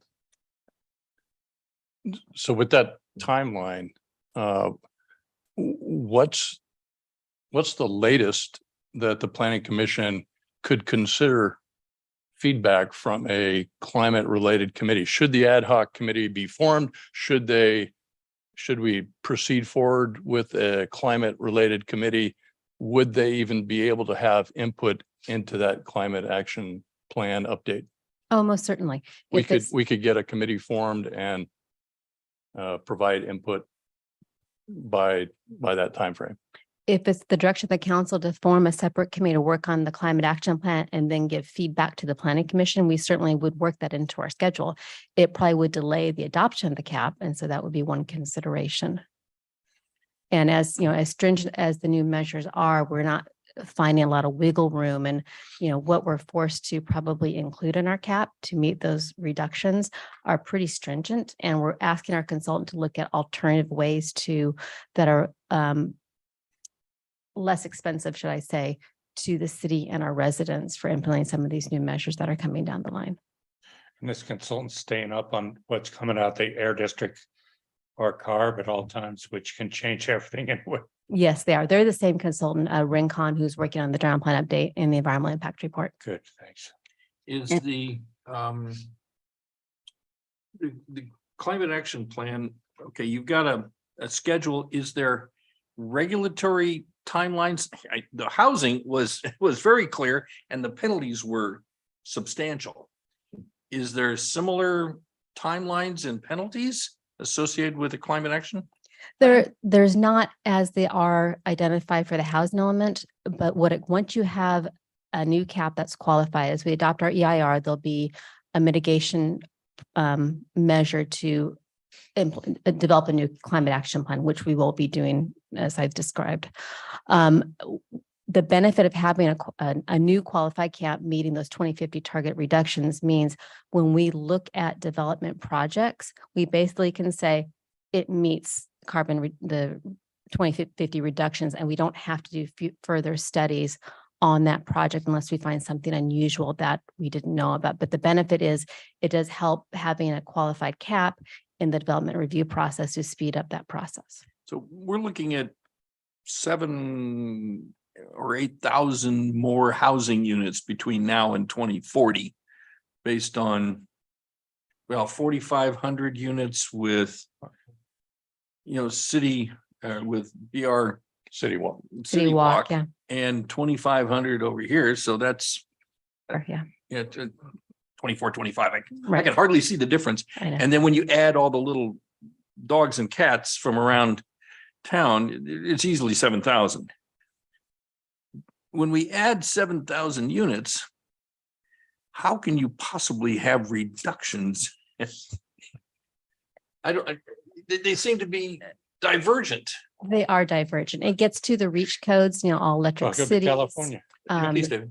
It gets to like the reach codes, all electric cities, right? Turning off the gas pipeline in 2050. I mean, those are some of the measures that the air district is asking cities to implement. As we know, turning off the gas line in 2050 is up to PG&E too. So there's a lot of factors that go into how we develop those measures, and then also trying to find ways to balance those measures so they don't have a significant impact on our residents from a home remodel standpoint or from the city from infrastructure standpoint when we have to change out capital equipment too. The whole turning off gas,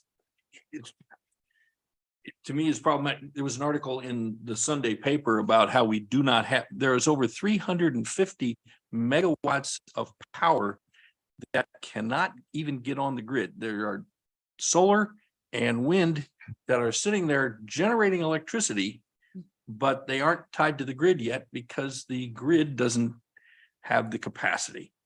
And that the building time for building new grid is, but I'm getting way off the subject, but It's extremely complicated. Yeah. It's very complicated. Yeah. It all counts. No, but this is the thing you're being asked to do. So like, you've been asked to do. I mean, we've been told you're going to have to do renewable energy for buses. And everybody goes, well, that's electric. Well, Proterra just filed for bankruptcy. So this is going to get real interesting, but we're being asked, do you want to do an ad hoc committee to look at whether or not there should be a committee? Is there an interest from anyone other than Marisol to be on this ad hoc committee? Well, Mayor, I'd like to propose we consider this in really two steps. One is whether we should form an ad hoc committee, yes or no. And then secondly, if we do want to proceed with that, then we talk about the composition of it, who should be on that team. Because I think it's kind of I'd like to keep it kind of separate at first. Okay. Did you want to hear from the public on this? I do. I've got some Okay. comments. Well, let's open up public comments. Anybody, any cards wishing to speak? Yes, we have many speaker cards. Oh, boy. So our first speaker is Sue Bach. Take your time. We're not going anywhere.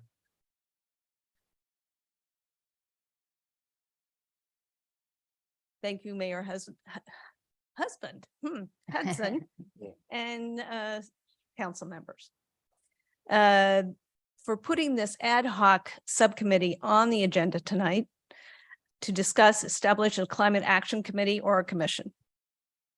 San Ramon is not an island in the big scheme of life. It's a community that works alongside other cities, our state, and the federal government. Individually, we make contributions. As a community, we maximize our impact. The city staff certainly have time and budget concerns for the upcoming federal environmental initiatives.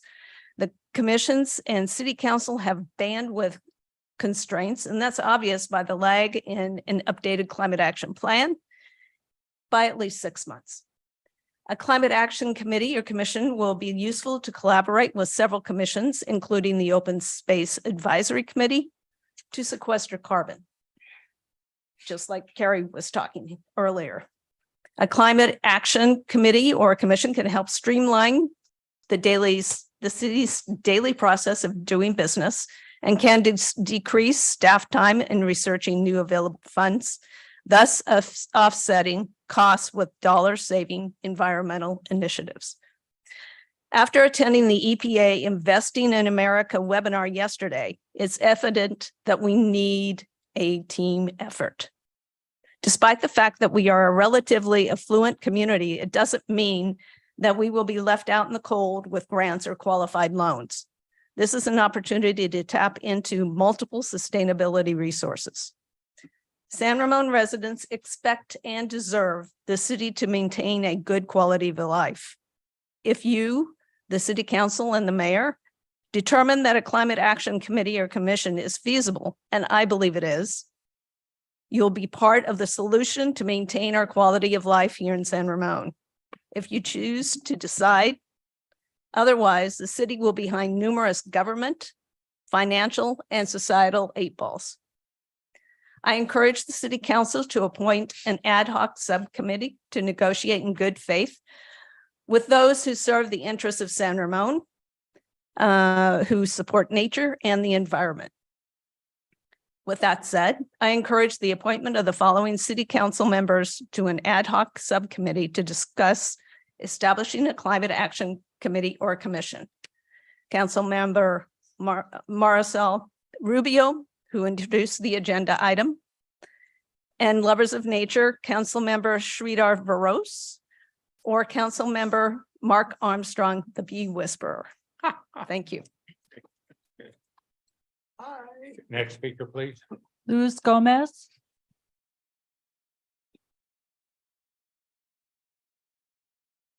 Good evening, Mayor and council members. Great to see you again tonight. My name is Luz Gomez, and I am the chair of the Contra Costa County Sustainability Commission. However, tonight I'm speaking as a resident of San Ramon for the last 43 years. So thank you for placing this item on the agenda. As you can tell, this is something the community is passionate about, and it's an important moment for San Ramon. Tonight, you can set the stage for the development of a more intentional path toward the city's sustainability, climate mitigation, and resilience goals. While tonight, we are contemplating merely the creation of an ad hoc committee to discuss establishing a climate action committee or commission, it's worth noting that the committee recommends, should the committee recommend that the city council adopt this as a possibility, the city would be joining many other cities in our region that already are doing such a thing. For example, Livermore, Pleasanton, Dublin, Lafayette, San Jose, Fremont, and Sausalito, among others in our region, already have either a sustainability commission, committee, or task force. In fact, Walnut Creek also happens to have a sustainability manager, and the city of Dublin has a sustainability division. So in some ways, as Sue was mentioning, we're a little bit behind the ball. So the ad hoc committee would contemplate the role of a commission or committee, and some of those roles are quite important for the city of San Ramon. It could be advising the city council on issues and impacts related to the current climate emergency, assisting the implementation of the climate action plan, ensure that the general plan complements the climate action plan, provide the city council with specific objectives, targets, and guidance on sustainability priorities, including energy, transportation, waste, including food waste, water, and resilience. Assess the recommended specific innovative programs, policies, and technologies that the city sustainability goals have. Importantly, it would track and assist with acquiring federal and state grants for climate mitigation and resilience, among other things. So you have seen how residents are engaged on this issue, and let's harness this energy and let's help the city move towards a more sustainable future. I urge the council to form the proposed ad hoc committee, and I look forward to working with you all should it happen. Thank you. Next speaker, please. Chirag.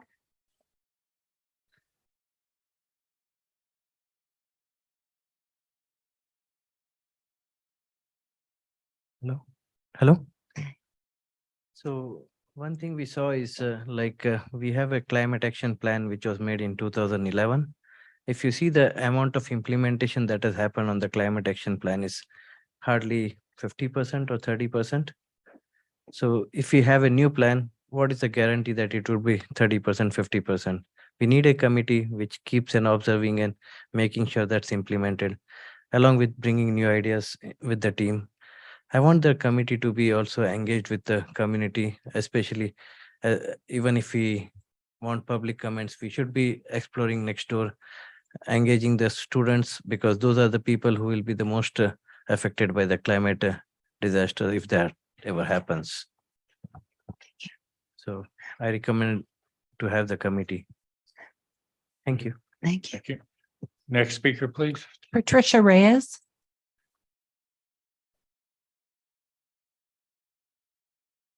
Good evening, Mayor and City Council members. My name's Pat Reyes. I'm a longtime resident of San Ramon. Tonight, I'd like to express my support for the formation of a City Council and ad hoc subcommittee to discuss establishing a climate action committee or commission. And I want to talk a little bit about the benefits of engaging community, in that process. As we heard, soon the city will be writing a new climate action plan. And if the ad hoc subcommittee does decide to recommend the creation of a climate action committee or commission, that would provide a great opportunity to engage our community residents to weigh in on strategies and actions, of course, within constraints and availability, and to learn about how this all works, how they can impact the climate, how our city can, and what are the opportunities there. And also for many residents are concerned about our carbon footprint and the long-term impact of climate change. And I think a commission of this support would greatly benefit from the passion of our residents and possibly their expertise and their interest and goals in this area.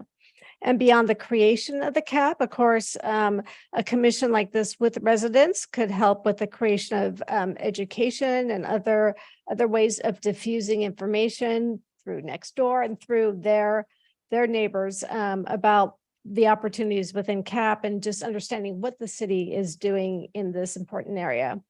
Also public, committee or commission, which engages community in their own interest and well-being, advances civic engagement and equity, really at the basics. So I do urge you to, at first step, establish this ad hoc group and would be interested to see where it goes from there. Thank you. Thank you. Next speaker, please. Taiwan Secountry.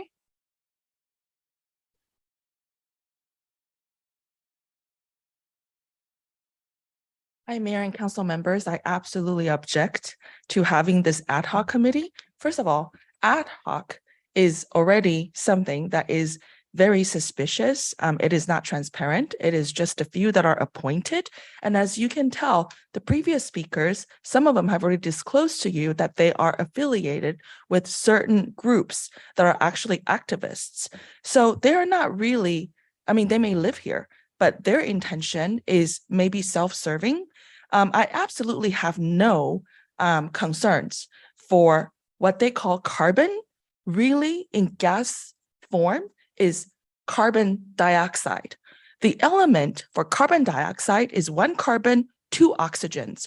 When you wipe out carbon on Earth, you're going against life, because how are you going to then get oxygen back when you don't have carbon? God created our world that is self-generating. When oxygen is used up, it forms carbon dioxide. Carbon dioxide then is filtered by our trees that give us back our oxygen. This whole movement of wiping out carbon on Earth, it's committing suicide on humankind. I absolutely do not feel that this is a real concern. What they are really doing is disguise this as a climate narrative. What they're trying to push is really economic advancement of certain transportation mode, of certain building codes that really benefit. Like I said, these people belong to activist groups and people who fund them. And also, it is so much easier to steal tax dollars when you have a justifiable excuse, such as climate action. Lastly, jurisdiction. We can talk about what we want all day long. I'm often reprimanded by Councilmember Perkins about, oh, you're going off topic. To me, this is you guys going off your jurisdictional authority. Are you United Nations? What kind of expertise do you have? What kind of jurisdiction do you have?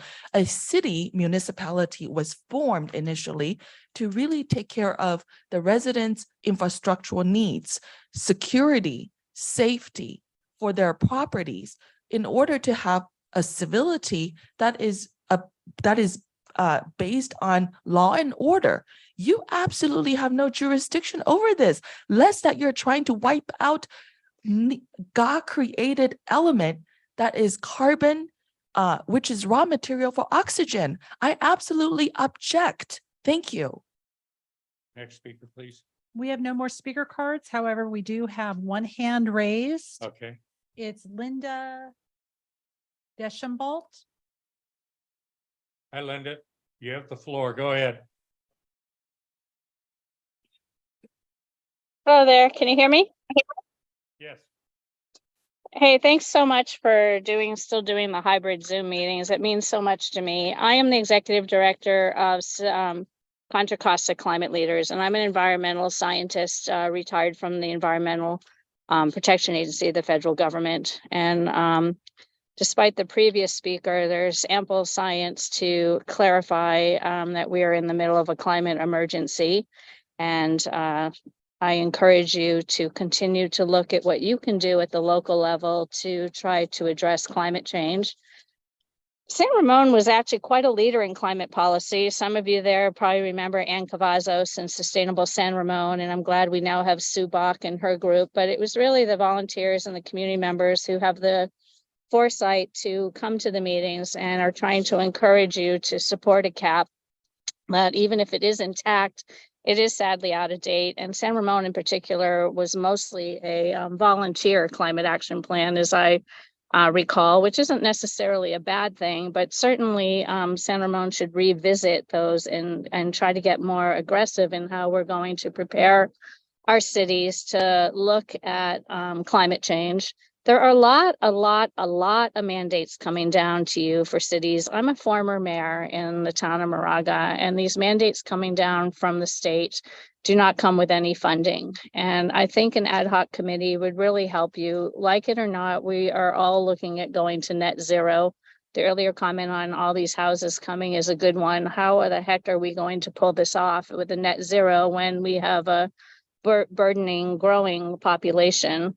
A environmental task force, however you choose to organize it, I would encourage Hudson to be on it. I mean, I think that we need to figure this out. I think we need to figure out how we take this burden off of staff. A ad hoc committee used in other cities really helps research the options and looking at what our cities are doing. It's really a lot about money. How can we save this San Ramon money with energy efficiency? But more importantly, Sue raised it, Marisol raised it. I don't think people really understand the amount of millions, billions, trillions of dollars coming down the pipe in this IRA money, this Inflation Reduction Act. And similar to other money that came down, this is probably bigger than the New Deal. All these funds are coming down, but they're only going to go to cities who really have shovel-ready projects. It's not just that you have a cap in place, which was mentioned earlier, but you really actually have to have projects ready, which you should have a cap this time that's not just voluntary, but really focused specifically on how are we going to address these mandates. You heard earlier tonight about the recycling. How are you going to meet that recycling? We haven't talked about, the green building, the Cal Green standards. Electrification is going to be a norm. It's not just some cities are taking the lead on that and some cities aren't. The single-use plastic, that's a mandate now. The off, what's it called? MPD, yes, the stormwater mandates, all these things. A ad hoc committee, however you structure it, you can even look at rather than. Thank you, Linda. Next speaker, please. There are no more speakers. Okay, we'll close the public comment. All right. The matters before the council. We're looking for volunteers besides Marisol. Well, I think I actually, Mark, I was gonna say, I actually did think it's really important for us to choose someone tonight because we have a whole month, if I may finish to explaining, we have a whole month between now and the next meeting to do some work because we don't have a second meeting this month. Yeah, I think you misunderstood me. I didn't say if we decide to form an ad hoc committee, we defer Oh, okay. selection of someone. Oh, I think it's okay. two separate items, though, to Yeah, talk yeah. about. Yeah, I would hate to, like, since we have like a downtime, oopsie. I think it's helpful. It gives us the time and space for both the council members and the staff and the community to be involved. That's all. I mean, if I may, I mean, I got a couple comments here, but frankly, I think the timing of this is, to do it right, I think we ought to frankly defer to the spring when we do our review of our priorities and goals and things like that. And then come up with a kind of a strategic plan. The challenge here to me is that we're trying to do this mid-year. City managers already come up with a work plan for the staff and the budget. And we're going to try and insert a new committee with a new work plan, potentially mid-year, and that's going to have some impacts. On people, on time, on money. I frankly don't think there's anything urgent about this. However, having said that, if the council decision is to form an ad hoc committee, I think as a council that we're going to need to give whoever we determine to be on that ad hoc committee some clear direction tonight.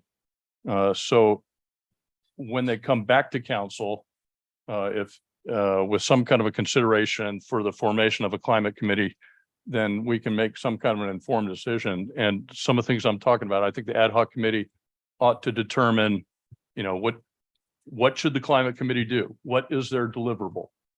Okay, what's their charter? What's their work plan? What's the makeup of the committee? The selection criteria for those committee members, the number of members, how often should this committee meet?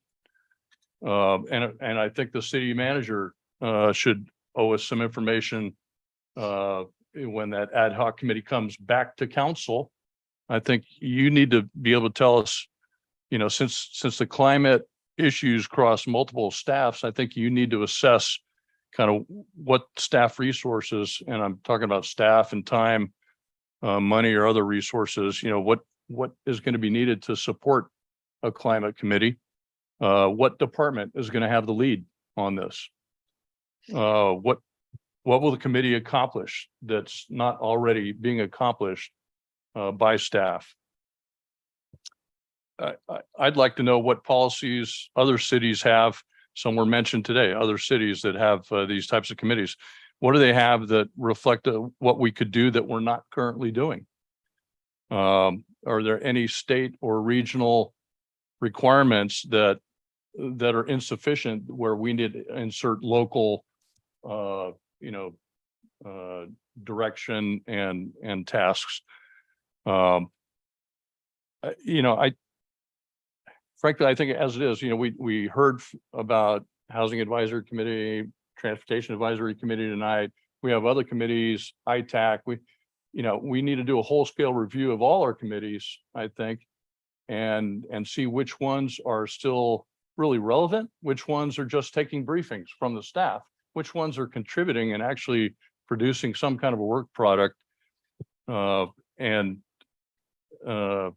frankly, what would be the value added of a new climate committee? So I think that's some of the stuff that the ad hoc committee needs to consider. And as far as the composition of a committee, my recommendation would be that the ad hoc committee, should we form it, that they lay out requirements in the selection of the committee members that they're community members with technical or professional background in climate action related areas such as energy efficiency, alternate transportation, waste minimalization, things like that. And, because everybody in the city's got ideas.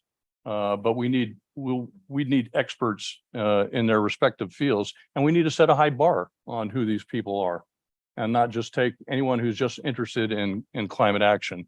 And frankly, I think they ought to be government 101 graduates or something like that. I mean, some people that have demonstrated they understand our city, the way we're organized, what our departments do.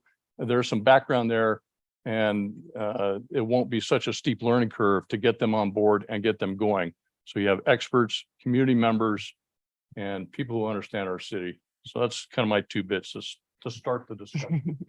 So I think that's all great ideas, honestly, Vice Mayor Armstrong. I think those are really all great things and things that I think were all mentioned. And I think things that we're all, have talked about. I think even the Planning Commission had mentioned it during one of their meetings that they thought it'd be helpful to have in a climate ad hoc committee in one of their recent meetings about a month ago. So I think there's utility to it. I think the good thing about doing it, making sure that we get that set, like at least this is just exploring it. We're not deciding on having one yet. This is just exploring. So we're trying to figure out like the pros and cons, what is, and then get a report back on that. And then once we get a report back on that, we can do a better assessment, on the value added and which way to go. And then and that will be information by the time all of this happens, it's going to line up with when the Planning Commission actually has to go through the climate action plan. Yeah, don't disagree with you, but my point is that I think the ad hoc committee needs to determine all those things that I just described, or to tell to come up with that so that when it all comes back to council, we can make an informed decision as to whether this climate action committee thing is needed or not. It's not just going to be, well, couple council members got together and yeah, we agree. We think we ought to have climate committee recommend yes. No, this is what this is the composition of the team. These are the requirements. This is what we want them to deliver. This is, et cetera, et cetera. I think that's the role of the ad hoc committee, to determine all that stuff, not for the staff to come up with a staff report and tell the ad hoc committee and to give a north-south head nod that's okay, but actually roll up your sleeves and we would do the work as an ad hoc committee. Yes, and I agree. And that was actually the whole purpose of suggesting an ad hoc council committee first, because I mean, when I proposed it that way, the whole point was to make sure we did all those due diligence that you listed, in fact, because the other pathway would have been just to bring it forward here and now and consideration of one or the other. And that seemed a little bit sort of just slapped on together, so I'm what I'm saying is that is exactly the whole point of that process, So thanks, Vice Mayor. Sorry to interrupt, but thank you, Vice Mayor Armstrong, for leading this conversation. All the points that you mentioned is very valuable points. Specifically, the one which you mentioned is what is the specific objectives that we want to achieve. Like one of the speaker mentioned that it is, as council members, it is our responsibility to make sure that we take care of our residents. And one of that is definitely climate action, right? So climate action plan, which, as again, the speaker mentioned that we are in we are not living in an island, we are living in throughout the world is connected, right? So the one which you mentioned specifically about the objectives of this committee, that's one we need to make sure that is there. Other thing is, I want to know about any other committees when we create, just for our knowledge purpose. If you can share some ideas, like what the process we go through when we create ad hoc committees in the past. We did it for the resolution, no? The letter that we did, we've done stuff like that before. Well, the last ad hoc committee was the committee that negotiated the contract for the city manager. Right. Oh, yeah, so not that, like that was a very pretty temporary committee, but let's say, for example, the committees that we have, for example, ITAC or EDAC? Well, I think we need to review what an ad hoc committee is, because an ad hoc committee is by nature something that's very limited, like negotiation of a contract. So any committee any ad hoc committee that we've had has been very specific about what its task would be. And just to give an example, for basically all of the speakers that described what they wanted to see in a committee were really not describing ad hoc committees, not at all, but they were describing what a standing committee might do. Okay, now, how you are going to provide is the city staff going to provide the direction to the ad hoc committee, or is it ad hoc committee going to decide what they want to do it? That should be my question. So for now, we're talking about the ad hoc committee that's being formed this evening and not the potential ad hoc committee that might be formed by the ad hoc committee, just so we're clear. Yeah, it's so- just an ad hoc council committee, just to be clear, to work Yeah. in collaboration with the staff and to flesh some of the things that Mark was talking about, the roles, responsibilities, the goals, how do we work? How do we optimize working across with other committees that need support, like the Open Space Committee that has clearly stated they're overwhelmed. And they even wanted a subcommittee, which we can't do. So the thing is what I'm trying to say is, everything that's been said is exactly the reason why it's been done the way it's been proposed. So, yeah, I got it. Like, this is a ad hoc committee we want to create, right? In the past, when we were creating some committees, like let's say ITAC committee. ITAC was the last. What was committee. the procedure we used? Could you please explain that? Yeah, if I recall correctly, for the ITAC, it was, I believe it went to policy first. I'll have to make sure I research that. It went to council with a proposed bylaws and charge similar to what we're proposing here. And then it was approved by the council and the committee was created. Now we've created committees in the past, like the Open Space Committee, that had a bit more work behind it. That there's more detail with their charge and with their membership and their draft purpose. And that's what we're proposing. Should an ad hoc committee be created tonight, that ad hoc committee provide that direction for a clear charge and purpose based on the information that staff will provide. I can envision, should an ad hoc committee be created, we would then, provide information as to what we're already doing right now. It touches multiple departments. I just jotted down very quickly. We have environmental services, our community development department, our transportation department, and our facilities are all in the environmental services realm for the city. So we'd provide information as to what we're currently doing in order to provide, the information for the ad hoc committee to make the recommendation. We don't want to cross wires. We don't want to have a committee be proposed to take care of something that's already being taken care of on staff level. So it's just it's more of an organized effort than, quite frankly, than what we did for the Innovation and Technology Advisory Committee. Sounds good. So basically, once the ad hoc committee is created, ad hoc committee will work on they'll flesh out the details, like what is this committee, how that works and all that. We will So- schedule a meeting okay. with the ad hoc committee and staff will go to work, providing all the background information that the ad hoc committee would need. I'd envision the first meeting would be with staff and the ad hoc committee to go over a review of the timeline for the cap, a review of what we're doing in the city, and then just go from there with suggestions on where a potential committee could fill some gaps and assist in the city. Again, the one thing that we would want to avoid is forming a committee that doesn't have the clear goals. And we've had committees before that have struggled to find a purpose and have struggled to retain membership. It's really not fair to the community members who are volunteering, and then also staff who are staffing committees that just provide updates and don't go anywhere else. So we'll try to make sure that we have all the information needed by the ad hoc committee to make a suggestion or not, depending on what we find out, for whatever committee that they would suggest.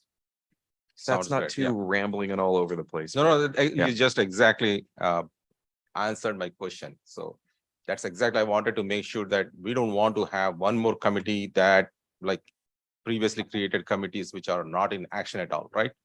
So then what is the purpose without any specific goals? Like Vice Mayor Armstrong clearly mentioned that all the goals he mentioned is like amazing.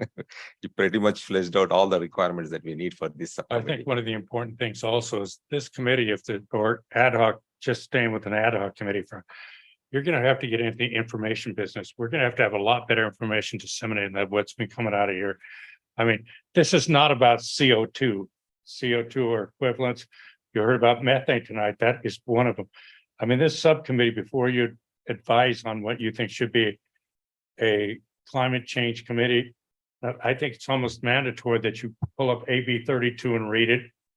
Find out what the heck you're really dealing with. Here's global warming, not climate change, and why you're doing these things. Because, I mean, I hear it's all over the place. And some of the things I'm hearing, the air district, this shut down gas and change all the appliances and things like that. This is not small things to the public. And you're gonna have a very clear path to why that has to be in a CAP. But there are climate action plans being worked on every day, whether it's at the state or at the Bay Area Air Quality Management District. So this isn't something that the city, no matter what we do, is gonna override what is regional. But these are the kind of things that you're gonna learn if you decide you want to go to a committee from there. I mean, you may want to do a subcommittee of council and planning commission just to get the CAP. That's up to whatever you want to go at this point. I mean, people just want to see a climate action. That's the committee. Or a commission. I don't think it needs a commission, a committee maybe, but. So do you want an ad hoc committee? Where are we at this point? Or I think Vice Mayor Armstrong even talked about deferring it till we get it to the point where it's going to be some committee time, but. Well, the main reason I mentioned that at the outset was because, you know, I would fully expect if we determined to at some point to form a climate related committee, the city manager will salute, he will execute, he will reprioritize workloads. He'll tell us how he can make that happen because his job is to meet the city council priorities and do what we want to do. But he's already got some priorities right now. He's already got a work plan. Departments already have their budget established, and this requires staff time. So we got to figure out what's not going to get done in order to do this. And I think that's got to be part of the analysis as well. So isn't that subcommittee, like the ad hoc committee that we are going to create is going to do all this work, Yes. right?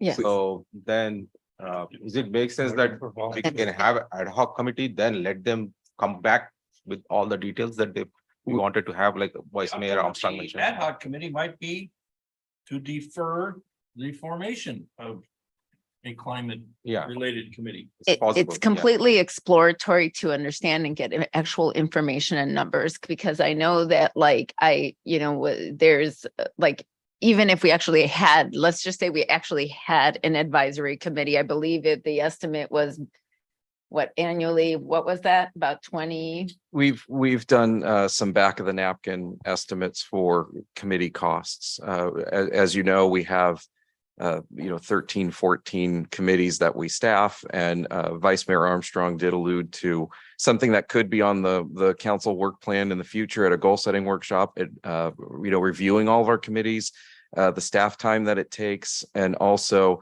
the fact that we have a lot of people that apply for one committee and then have interest in another, and a lot of multiple vacancies throughout. So that is a bigger discussion, but a few months ago, when looking at all of our committees and kind of assessing where the city's at, just don't hold me to it, back of the napkin estimate for some of our committees, it could be around a $20,000 to $30,000 cost per year and about a quarter of an FTE spread across multiple. But that, again, with a huge caveat, that depends on what you're charging the committee to do.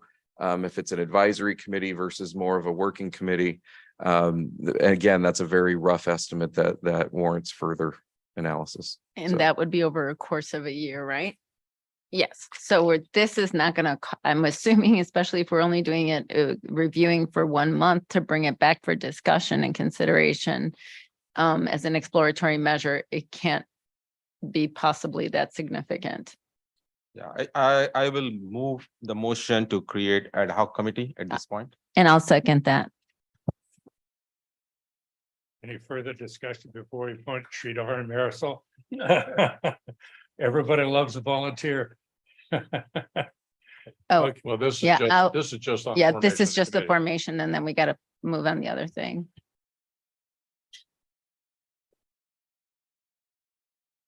I don't have anything.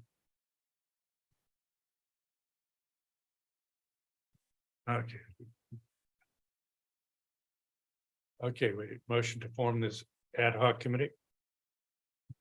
Subcommittee. No further discussion. We have a vote. It's, looks like we're gonna form a subcommittee. Right. And then we have to move to select 2 council members who will serve on that advisory, that ad hoc council committee. And I have offered myself, but Yeah, if you as guys are okay you with it. propose this committee, I would nominate Councilmember Rubio. And I would like to have Councilmember Perkins on the committee. I think Councilor Perkins would like to have you on. I was gonna. He's good nominate, too. Everybody Mark here is Armstrong. good. He's obviously given a lot of thought to Yeah. this. Yeah, even Um, Vice Mayor Armstrong. mean, I- but it's not like I do have, I'm on the board of directors of MCE, the electric company. I'm, been a member of Save Mount Diablo for a couple of decades now, and, a number of other things, but I was hoping Mark would do this. I'm sure Vice Mayor Armstrong is, with all the things that he came back, amazing, right? Well, But I one think, thing, yeah. the reason why I said is because you work very closely with MCE, with energy and what is happening around energy, especially, that's the reason. Yeah. One downside, I will be gone for 2.5 weeks in late August and September. And so Okay. 2 out of the 5 weeks I'll be gone. In that case, it looks like Vice Mayor Armstrong already did. Vice all the Mayor research. Armstrong, are you up for it? We've worked together on an ad hoc committee before, so. Yeah, I've got some Okay. travel coming up also, but if that's the will of the council. We'll make then- Sridhar an alternate. Okay, I can be on. there you go. And I think besides pulling baby 32 and SB 375, you may want to take a look at the sustainable community strategy for the Bay Area. Because this is not the simple little cutback on, on gas cars and make them electric. The answer to solve this problem, biggest answer is put in housing near jobs, it's vehicle miles traveled. So, I mean, you're gonna see all kinds of solutions in it. All right. Well, in So- that case, I'll nominate Councilmember Rubio and Councilmember or Vice Mayor Well, Sridhar already did, so let's second. Oh. But Sridhar is an alternate. and Sridhar is the alternate. And Through the mayor. Yes. I think there's a problem with having an alternate on an ad hoc committee. Once you get a third person involved, now you're talking about a quorum of the, Okay, of the you're out, Sridhar. Out. so. Of the, Yeah. Well, what if you wanted to use an alternate, you could. However, what you would have to do is to have, if you've got 2 people that are operating as the ad hoc committee, they would then have to come back to the council to get referred back to the other member plus the alternate. And then, so it becomes a very cumbersome process. All right, let's stay with the 2. Never mind, then I'll amend my motion to Councilmember Rubio and Vice Mayor Armstrong. I'll second that. Okay, let's. Oh, wait, Sridhar did beat me. Okay. Okay, that's. Do we need the green things or is it just yes? Go ahead. There you go. Proud of you. There you go. Everybody loves a volunteer, Mark. Thank you. Thank Okay. you. Happy to do it. No, I think the learning process will be worth it. They're reading while obviously. Okay, where we at? Top of page 12. Picked up 12. Top of page 12. City manager. City manager's report.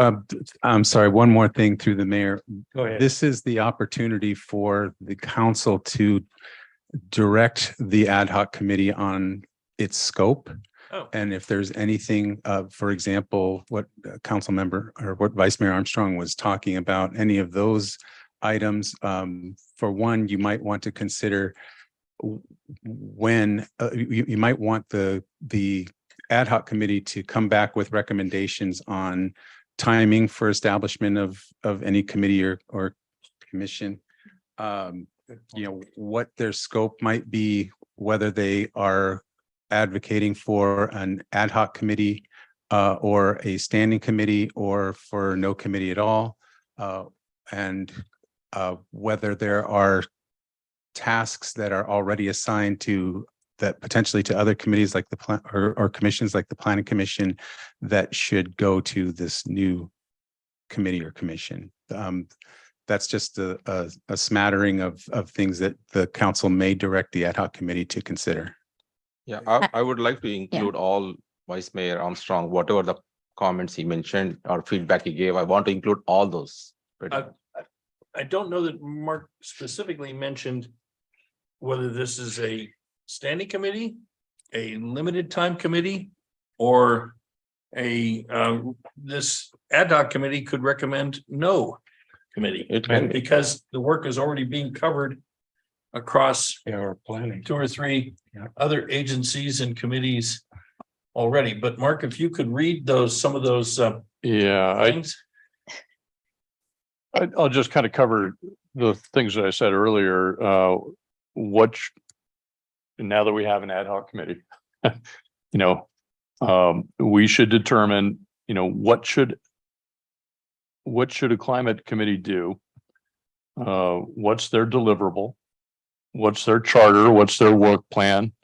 What's the makeup of the committee? The selection criteria, the number of members, the meeting frequency. I also had some things for the city manager to whenever the ad hoc committee is done with its work, there's going to be some kind of a decision as to whether or not to advance this forward to city council.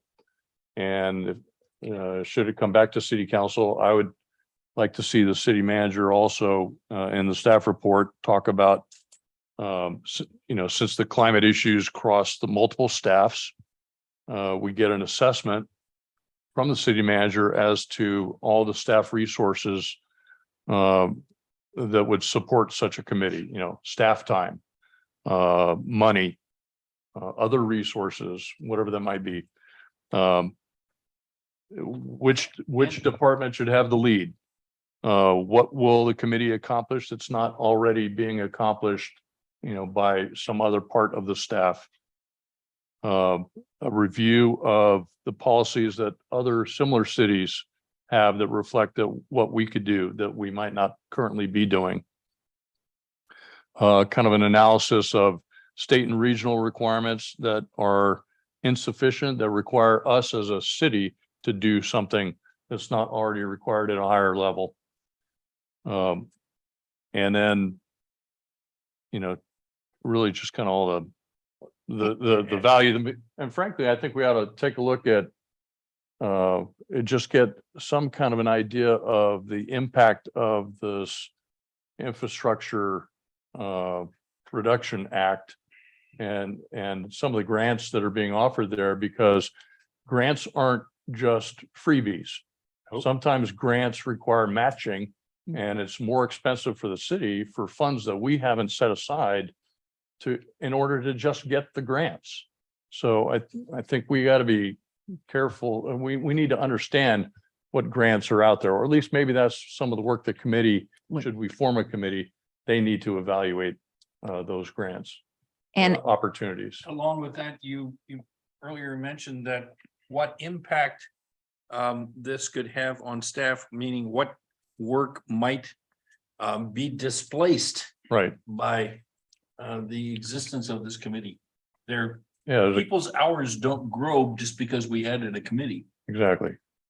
So I think the 3 overarching themes, and 4 technically, is going to be the mission of the committee or commission, the bylaws of the committee or commission, and the roles and responsibilities such that they do not overlap or intersect or take away from existing staff or the planning commission or open space commission, unless they want to, you know, like the open space commission, for example, did mention that they're feeling a little overburdened in some areas. So one of the people did mention that during our in public interview. So I think like maybe that's something that we can consider. How can, you know, talking to those commissions and saying, hey, how can we support you? And then obviously, of course, everybody wants to know impact on money, right? Like what's the cost benefit analysis on that front, of course. So. Okay, Thank you. Ask this if I can to the city attorney. Are we starting to get a little off subject, talk about open space advisory committee instead of this? No. I was just illustrating that there was a request during our interviews, But but open yeah. space And isn't, no. It's just that there's some, like, as was mentioned by the city managers, sometimes there's like a little bit of overlap with some of these other commissions, like, Yeah. you know, and how can we play, how could this committee or commission, what have you, play a more supportive role to those commissions, or committee? You know. I would just say, be careful what you wish for when you start reading these things and you see, there's a thing called reforestation protocol. If you want to talk about carbon sequestration, we're going to start adding redwood farms in our GAD so we can get emit. But anyway, now we're really off subject. I Yeah. think for now, we have enough to create a description of the charge of the ad hoc committee. And I just have one further question, I think, for this council, and that is, I heard testimony and I heard Councilmember Rubio talk about having this ad hoc committee meeting strictly in public and with public purview. However, the advantage of having an ad hoc committee is that the committee members can meet and create work. They can draft documents. They can do all of these things at a coffee shop in privacy of their own homes or whatever, but they can confer with each other outside of the public purview. That is the advantage of an ad hoc committee. However, the council does have the discretion to direct the ad hoc committee to work only in public. But that will become a cumbersome and much longer process for you. Well, Okay. is there an alternative to work together? Kind of in that outside the public purview to kind of nug out the work and then perhaps post on our website in some location, kind of what we're doing or what, where we're going with The this. committee can continue to have public meetings but they can do so after meeting together privately and and creating some work product and then presenting it publicly and then going back to work on it again and then presenting it publicly before coming back to the full council. You can certainly do a hybrid that way.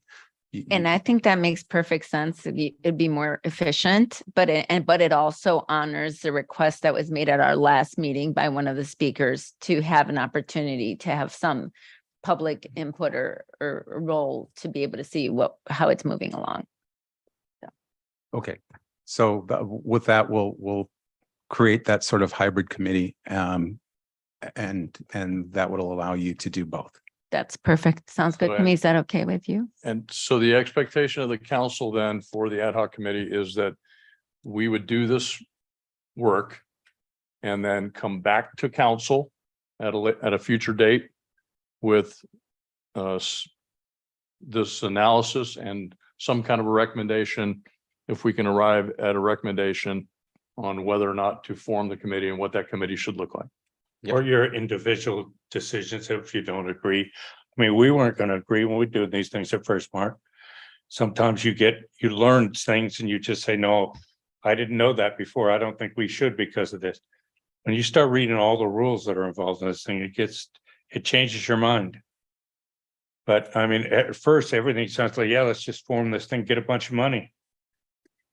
So one thing, a question to attorney. Is it okay for ad hoc committee to meet with experts or subject matter experts by themselves, not with the public, and get the data information that they need? Yes, absolutely. However, You may choose to only meet with them in public so for transparency's sake. If you're going to be meeting with the public anyway, you may want to do it that way. Yep, sounds good. Thank you. So now we're on to city manager comments. Or do we have to tell them more? Do we need No, you have do we the need to, rest. do we need to I go think- another vote on it? I think we have sufficient direction without a vote. Thank you. Okay, okay, great, thank you. Get into it, you'll see more about it. All right. Okay, city manager first, and then we go to, Sure. Thank you, then we're Mayor. going to Sridhar. I do have a couple of events that I wanted to make sure that the public was aware of, and then also an update for a future council item. One, that we have tickets are on sale, and it's your last chance to purchase tickets for our gala on August 25th to celebrate the 40th anniversary. And also, we've scheduled the date for the city light parade. So a nighttime light parade for the city. That'll be November 4th. The signups are due by October 22nd. So we have information on our website. Please feel free to reach out to staff if you have a community group that would like to participate. And we're putting together tips for how to light things up. And, it's a wonder what you can do with LED strips and battery packs now, but it should be a very fun event at night. And then I also wanted to mention that as we are all very aware, and we've had multiple updates on this, the construction for the Bollinger Canyon Iron Horse Trail overcrossing has begun. You can see it outside of City Hall now. They're starting to put up the barricades and starting to do some rerouting of the Iron Horse Trail. We anticipate that we will have an update before the council on the scheduling and what exactly the work will entail at a September meeting. And at that same time, we will also provide an update on the Crow Canyon Road construction progress. So I know we've had a few questions about that, and we wanted to make sure that the council and the public were aware of the schedules. And that is the entirety of my update for this evening. Sridhar, you got anything? Yeah, attended our national night out on Monday, July 31st. I had opportunity to attend 4 locations, thanks to Lieutenant, just to make sure, Pileo, for helping me with the ride and taking me to these locations and participating in those community events. It's amazing, the excitement and from the community, the celebration. It was like very interesting that how important our community thinks about safety. So, and also thanks to our San Ramon Valley Fire District, they also participated in this event. So that's one. Then next one is on Thursday, attended Contra Costa County Mayor meeting, and that's not much happened. So there were like some appointments and commissions, and then our summer concert series. It's attended both the Bollywood one as well as the last one. It's yeah, it's like, it looks like huge turnout from the community and a lot of fun. So got a lot of good feedback from the community on these events. So thanks to our staff for helping making that happen. And every volunteers who helped it. Thank you. Marisol or Scott? We'll go Mark. Go ahead, Marisol. Okay, thank you. So I kind of did something similar. I was just on the 27th, July 27th, was attended the State of the County luncheon with some of my fellow council members here. That was presented by Candace Anderson, giving us an overview of what she's been working on. And then on also the same day, later that evening, the Cal Cities East Bay Division meeting occurred in Pittsburgh. And then also, yes, I attended National Night Out, which was my first one. It was a lot of fun. Thank you to the San Ramon Valley PD, and got to see, I went to the fire park and ran into the firefighters there, which was great too. So they've been kind of shared, they've been really busy this summer for just a lot of calls lately. And then I also attended August 3rd, the mayor's conference in Lafayette. Okay, I had, League of California Cities in Pittsburgh that had an interesting presentation on homeless programs and some successes around the Bay Area, though overall, it doesn't look like we're making progress. We're spending tens of millions, possibly billions of dollars, and there are some successes, but the problem's getting worse, not better overall. Mayor's Conference up in Lafayette, and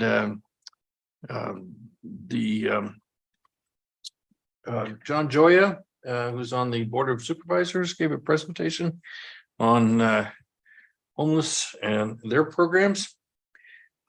SWAT, which is the Southwest Area Transportation Committee, and guess what? Sridhar Barose is now the alternate on Innovate 680. So when I'm not there, you are. Innovate 680 is an interesting program. It's got 6 main goals or 6 main programs to improve transportation between Martinez and Sunol. And so it does include some Alameda County folks, and Innovate 680, you're going to start seeing probably in 24, you'll actually start seeing some actual changes and updates and improvements, but there's lots of moving pieces, and it's probably $1 billion when it's all done. Also, we approved their budget, which is $520,000, includes $180,000 for congestion relief, school bus kind of programs included there. And then the SWAT rep to the Accessible Transportation Committee is Renata Sauce. And then Library Foundation meeting last night. Library Foundation is chugging right along. They're doing really nice. They had a particularly good month in terms of book sales. They had $1,243 in book sales. You know, they have the honor cart there and some other things like that. So they're doing very well. And they've decided to put some of their money in CDs, because CDs have some really high interest rates now, and that could generate some additional income. They have, they're going to participate in the gala. There's an opportunity for them to help manage the drink ticket program at the gala. And they are going to have a mega book sale in September. And then they have jazz. A lot of their jazz programs will starting in September, October, November, December, and they have Meet the Musician. It's designed for high school and junior high students to actually meet professional or semi-professional jazz musicians. And we got the foundation got a big grant to do that. So, or big donation to do that. So they're really excited about doing something with the youth towards jazz. Big deal. Okay, that's it. You want me? Sure, I'll go. Already mentioned the state of the county. I was at that as well as the League of California Cities East Bay Division meeting and National Night Out. That was fantastic. I got out to 7 different block parties and just had a great time with our police officers and first responders. Councilmember Rose mentioned the concert, the last concert of the year. Just on Sunday, it was the 80s theme with Fast Times was the group. Also, another opportunity to celebrate our 40th anniversary, at least announce to people what's going on. Parks Department did another great job with that. The chamber was there, represented. They had a table because it's their 40th anniversary as well. And then just cover something that was mentioned at the last city council member update, last meeting. I did a presentation over at Forest Home Farms to the San Ramon Historic Foundation members. Talked about the history of beekeeping, how honeybees got to America, how they got to California, the relevance to farming in the San Ramon Valley, and Forest Home Farms, as well as just beekeeping in general, and had some of the equipment for beekeepers there and an observation hive with bees. And I hope that that went over pretty well I got some pretty good feedback from that and talk more about that in a second. And then yesterday I attended the Iron Horse Corridor Management Program Advisory Committee meeting. We got an update from our very own Chris Weeks from Public Works on the Iron Horse Trail and Bollinger Canyon overcrossing. Tim Hale, Director of CCTA, also spoke on different transportation potential things for the Iron Horse Trail deep into the future. It was a very interesting discussion. And I asked for the committee to put on the agenda in the future, get an update to hear how we can add additional shade structures along Iron Horse Trail, especially between Dublin and Bishop Ranch. It's a pretty hot area out there. And I do understand all the complexities of the multi-jurisdictional nature of the trail and different owners and users and things like that. And also the utilities that run through there, both above ground and underground, and some of the challenges with getting trees or shade structures. But I asked them to provide an update on that. And then I won't say it's a matters initiated tonight, but maybe a heads up for a potential future matters initiated. But I would like to, at some point, get an update on the status of the zoning ordinance change that will modify the current zoning ordinance with respect to residential beekeeping in San Ramon. There was an ad hoc committee that was formed in 2020 that the membership of that committee changed, and I don't know that anything has been done to reform that ad hoc committee and further consider the potential for changes in residential beekeeping. And frankly, the other thing I'll give a heads up on is just status of opportunities for the return of hives, honeybee hives to Forest Home Farms. There was an initiative on that back in 2019, but I'd like to hear how the city might bring that hives back. There used to be hives at Forest Home Farms, and how we can integrate that into the program delivery at Forest Home Farms and the education program there. I think that would be a value, and it would tie in nicely to what they're doing already. And I guess the last thing I'd say is I hope to see everybody at the Doherty Station Community Arts Center grand opening. Yeah. Next Monday, got the ribbon cutting and the open house. And that should be a good event. I'm sure we'll see many of you there. So Vice Mayor Armstrong, just to be clear, it wasn't a matters initiated tonight, but it could be a future. That's a heads up. Okay. I'm just kind of throwing things out there related to my talk to the San Ramon Historic Foundation at Forest Home Farms. It got me thinking, and perhaps the staff heard some of those things, so it's not going to blindside them if I do bring that up in the future. So we can bring it back if we have 3 nodding heads tonight at a future meeting, or we can also provide a memo to the council on the status of everything. It depends on what your pleasure is. Somebody let the historic foundation know. Okay. So I'll I'm seeing give a head nod. 3 nodding heads for a future council item, Mhm. or if that's okay. I see multiple nodding heads, so Thank you. we'll schedule that for future council.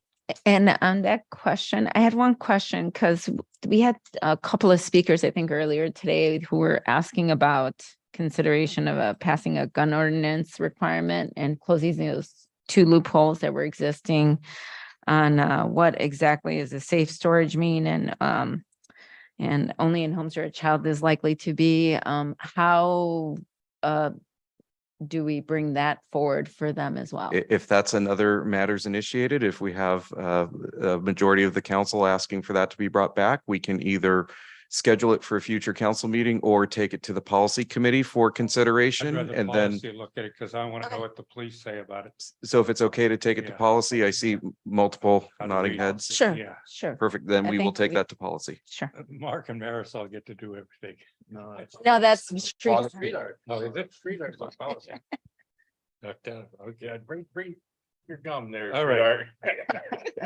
Well, I would just say that my wife and I also attended the Forest Home Farms beekeeping speech by Mark Armstrong.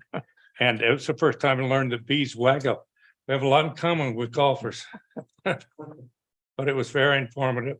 And I don't know if it was the next day or a couple of days later, the city manager and I were at the intermediate championship, the Little League Championship at Max Bear Stadium.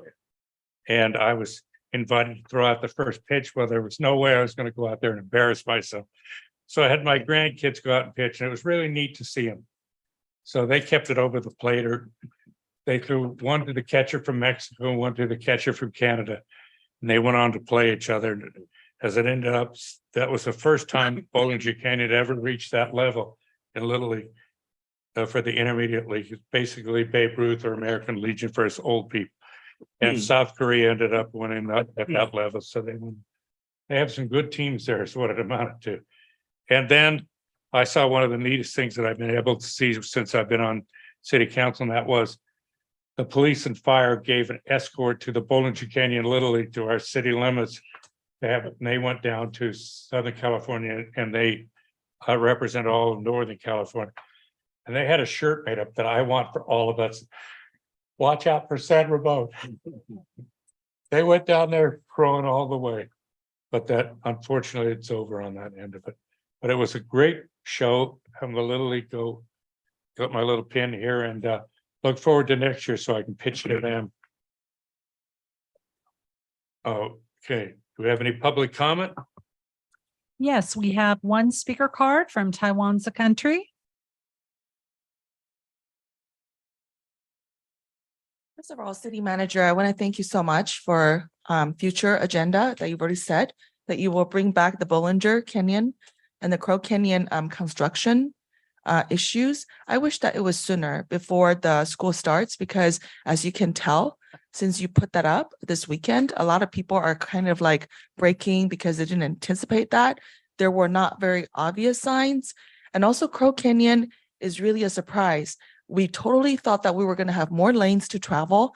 Turns out that the divider got fattened and the traveling lanes are still the same. So not sure why we're paying for fattening dividers. So if you have a very logical answer to us, it would be wonderful. The 20th century was industrial revolution, and then brought us homelessness as well as bad water to drink. And unfortunately, with the efforts of the Democrats, and I can tell that Councilmember Rubio, you must have a lot of donation for your campaign coming from the climate groups. I really think that you should disclose that to This is everyone. City manager report, or the mayor's report, or the council members report. This is not public comment. I know, I'm referring to homelessness because it's Democrat efforts, and now this is a Democrat efforts. I really think that it's going to get worse and worse. So I'm going to be buying up a lot of air filters because I really don't trust you guys. Councilmember Armstrong, at first, I really thought that you were going to make sure that you are more neutral. Unfortunately, you voted yes. That was really a surprise. But I think it partly has to do with the fact that you drive Tesla. I don't know. I just don't really trust that this ad hoc committee is really for anything good, but hey, alas. Thank you. Is there another? Thank speaker? you. Any more? Public comment is closed, but now we open up public comment for any, and it's not on the agenda. And anyone that hasn't spoken before. Do we have any cards? There are no public speakers. Okay, public comment is closed. And there was one other thing I wanted to bring up, that at the mayor's conference, we adjourned the mayor's conference in honor of Dr. Karen Wilson, who passed away last week.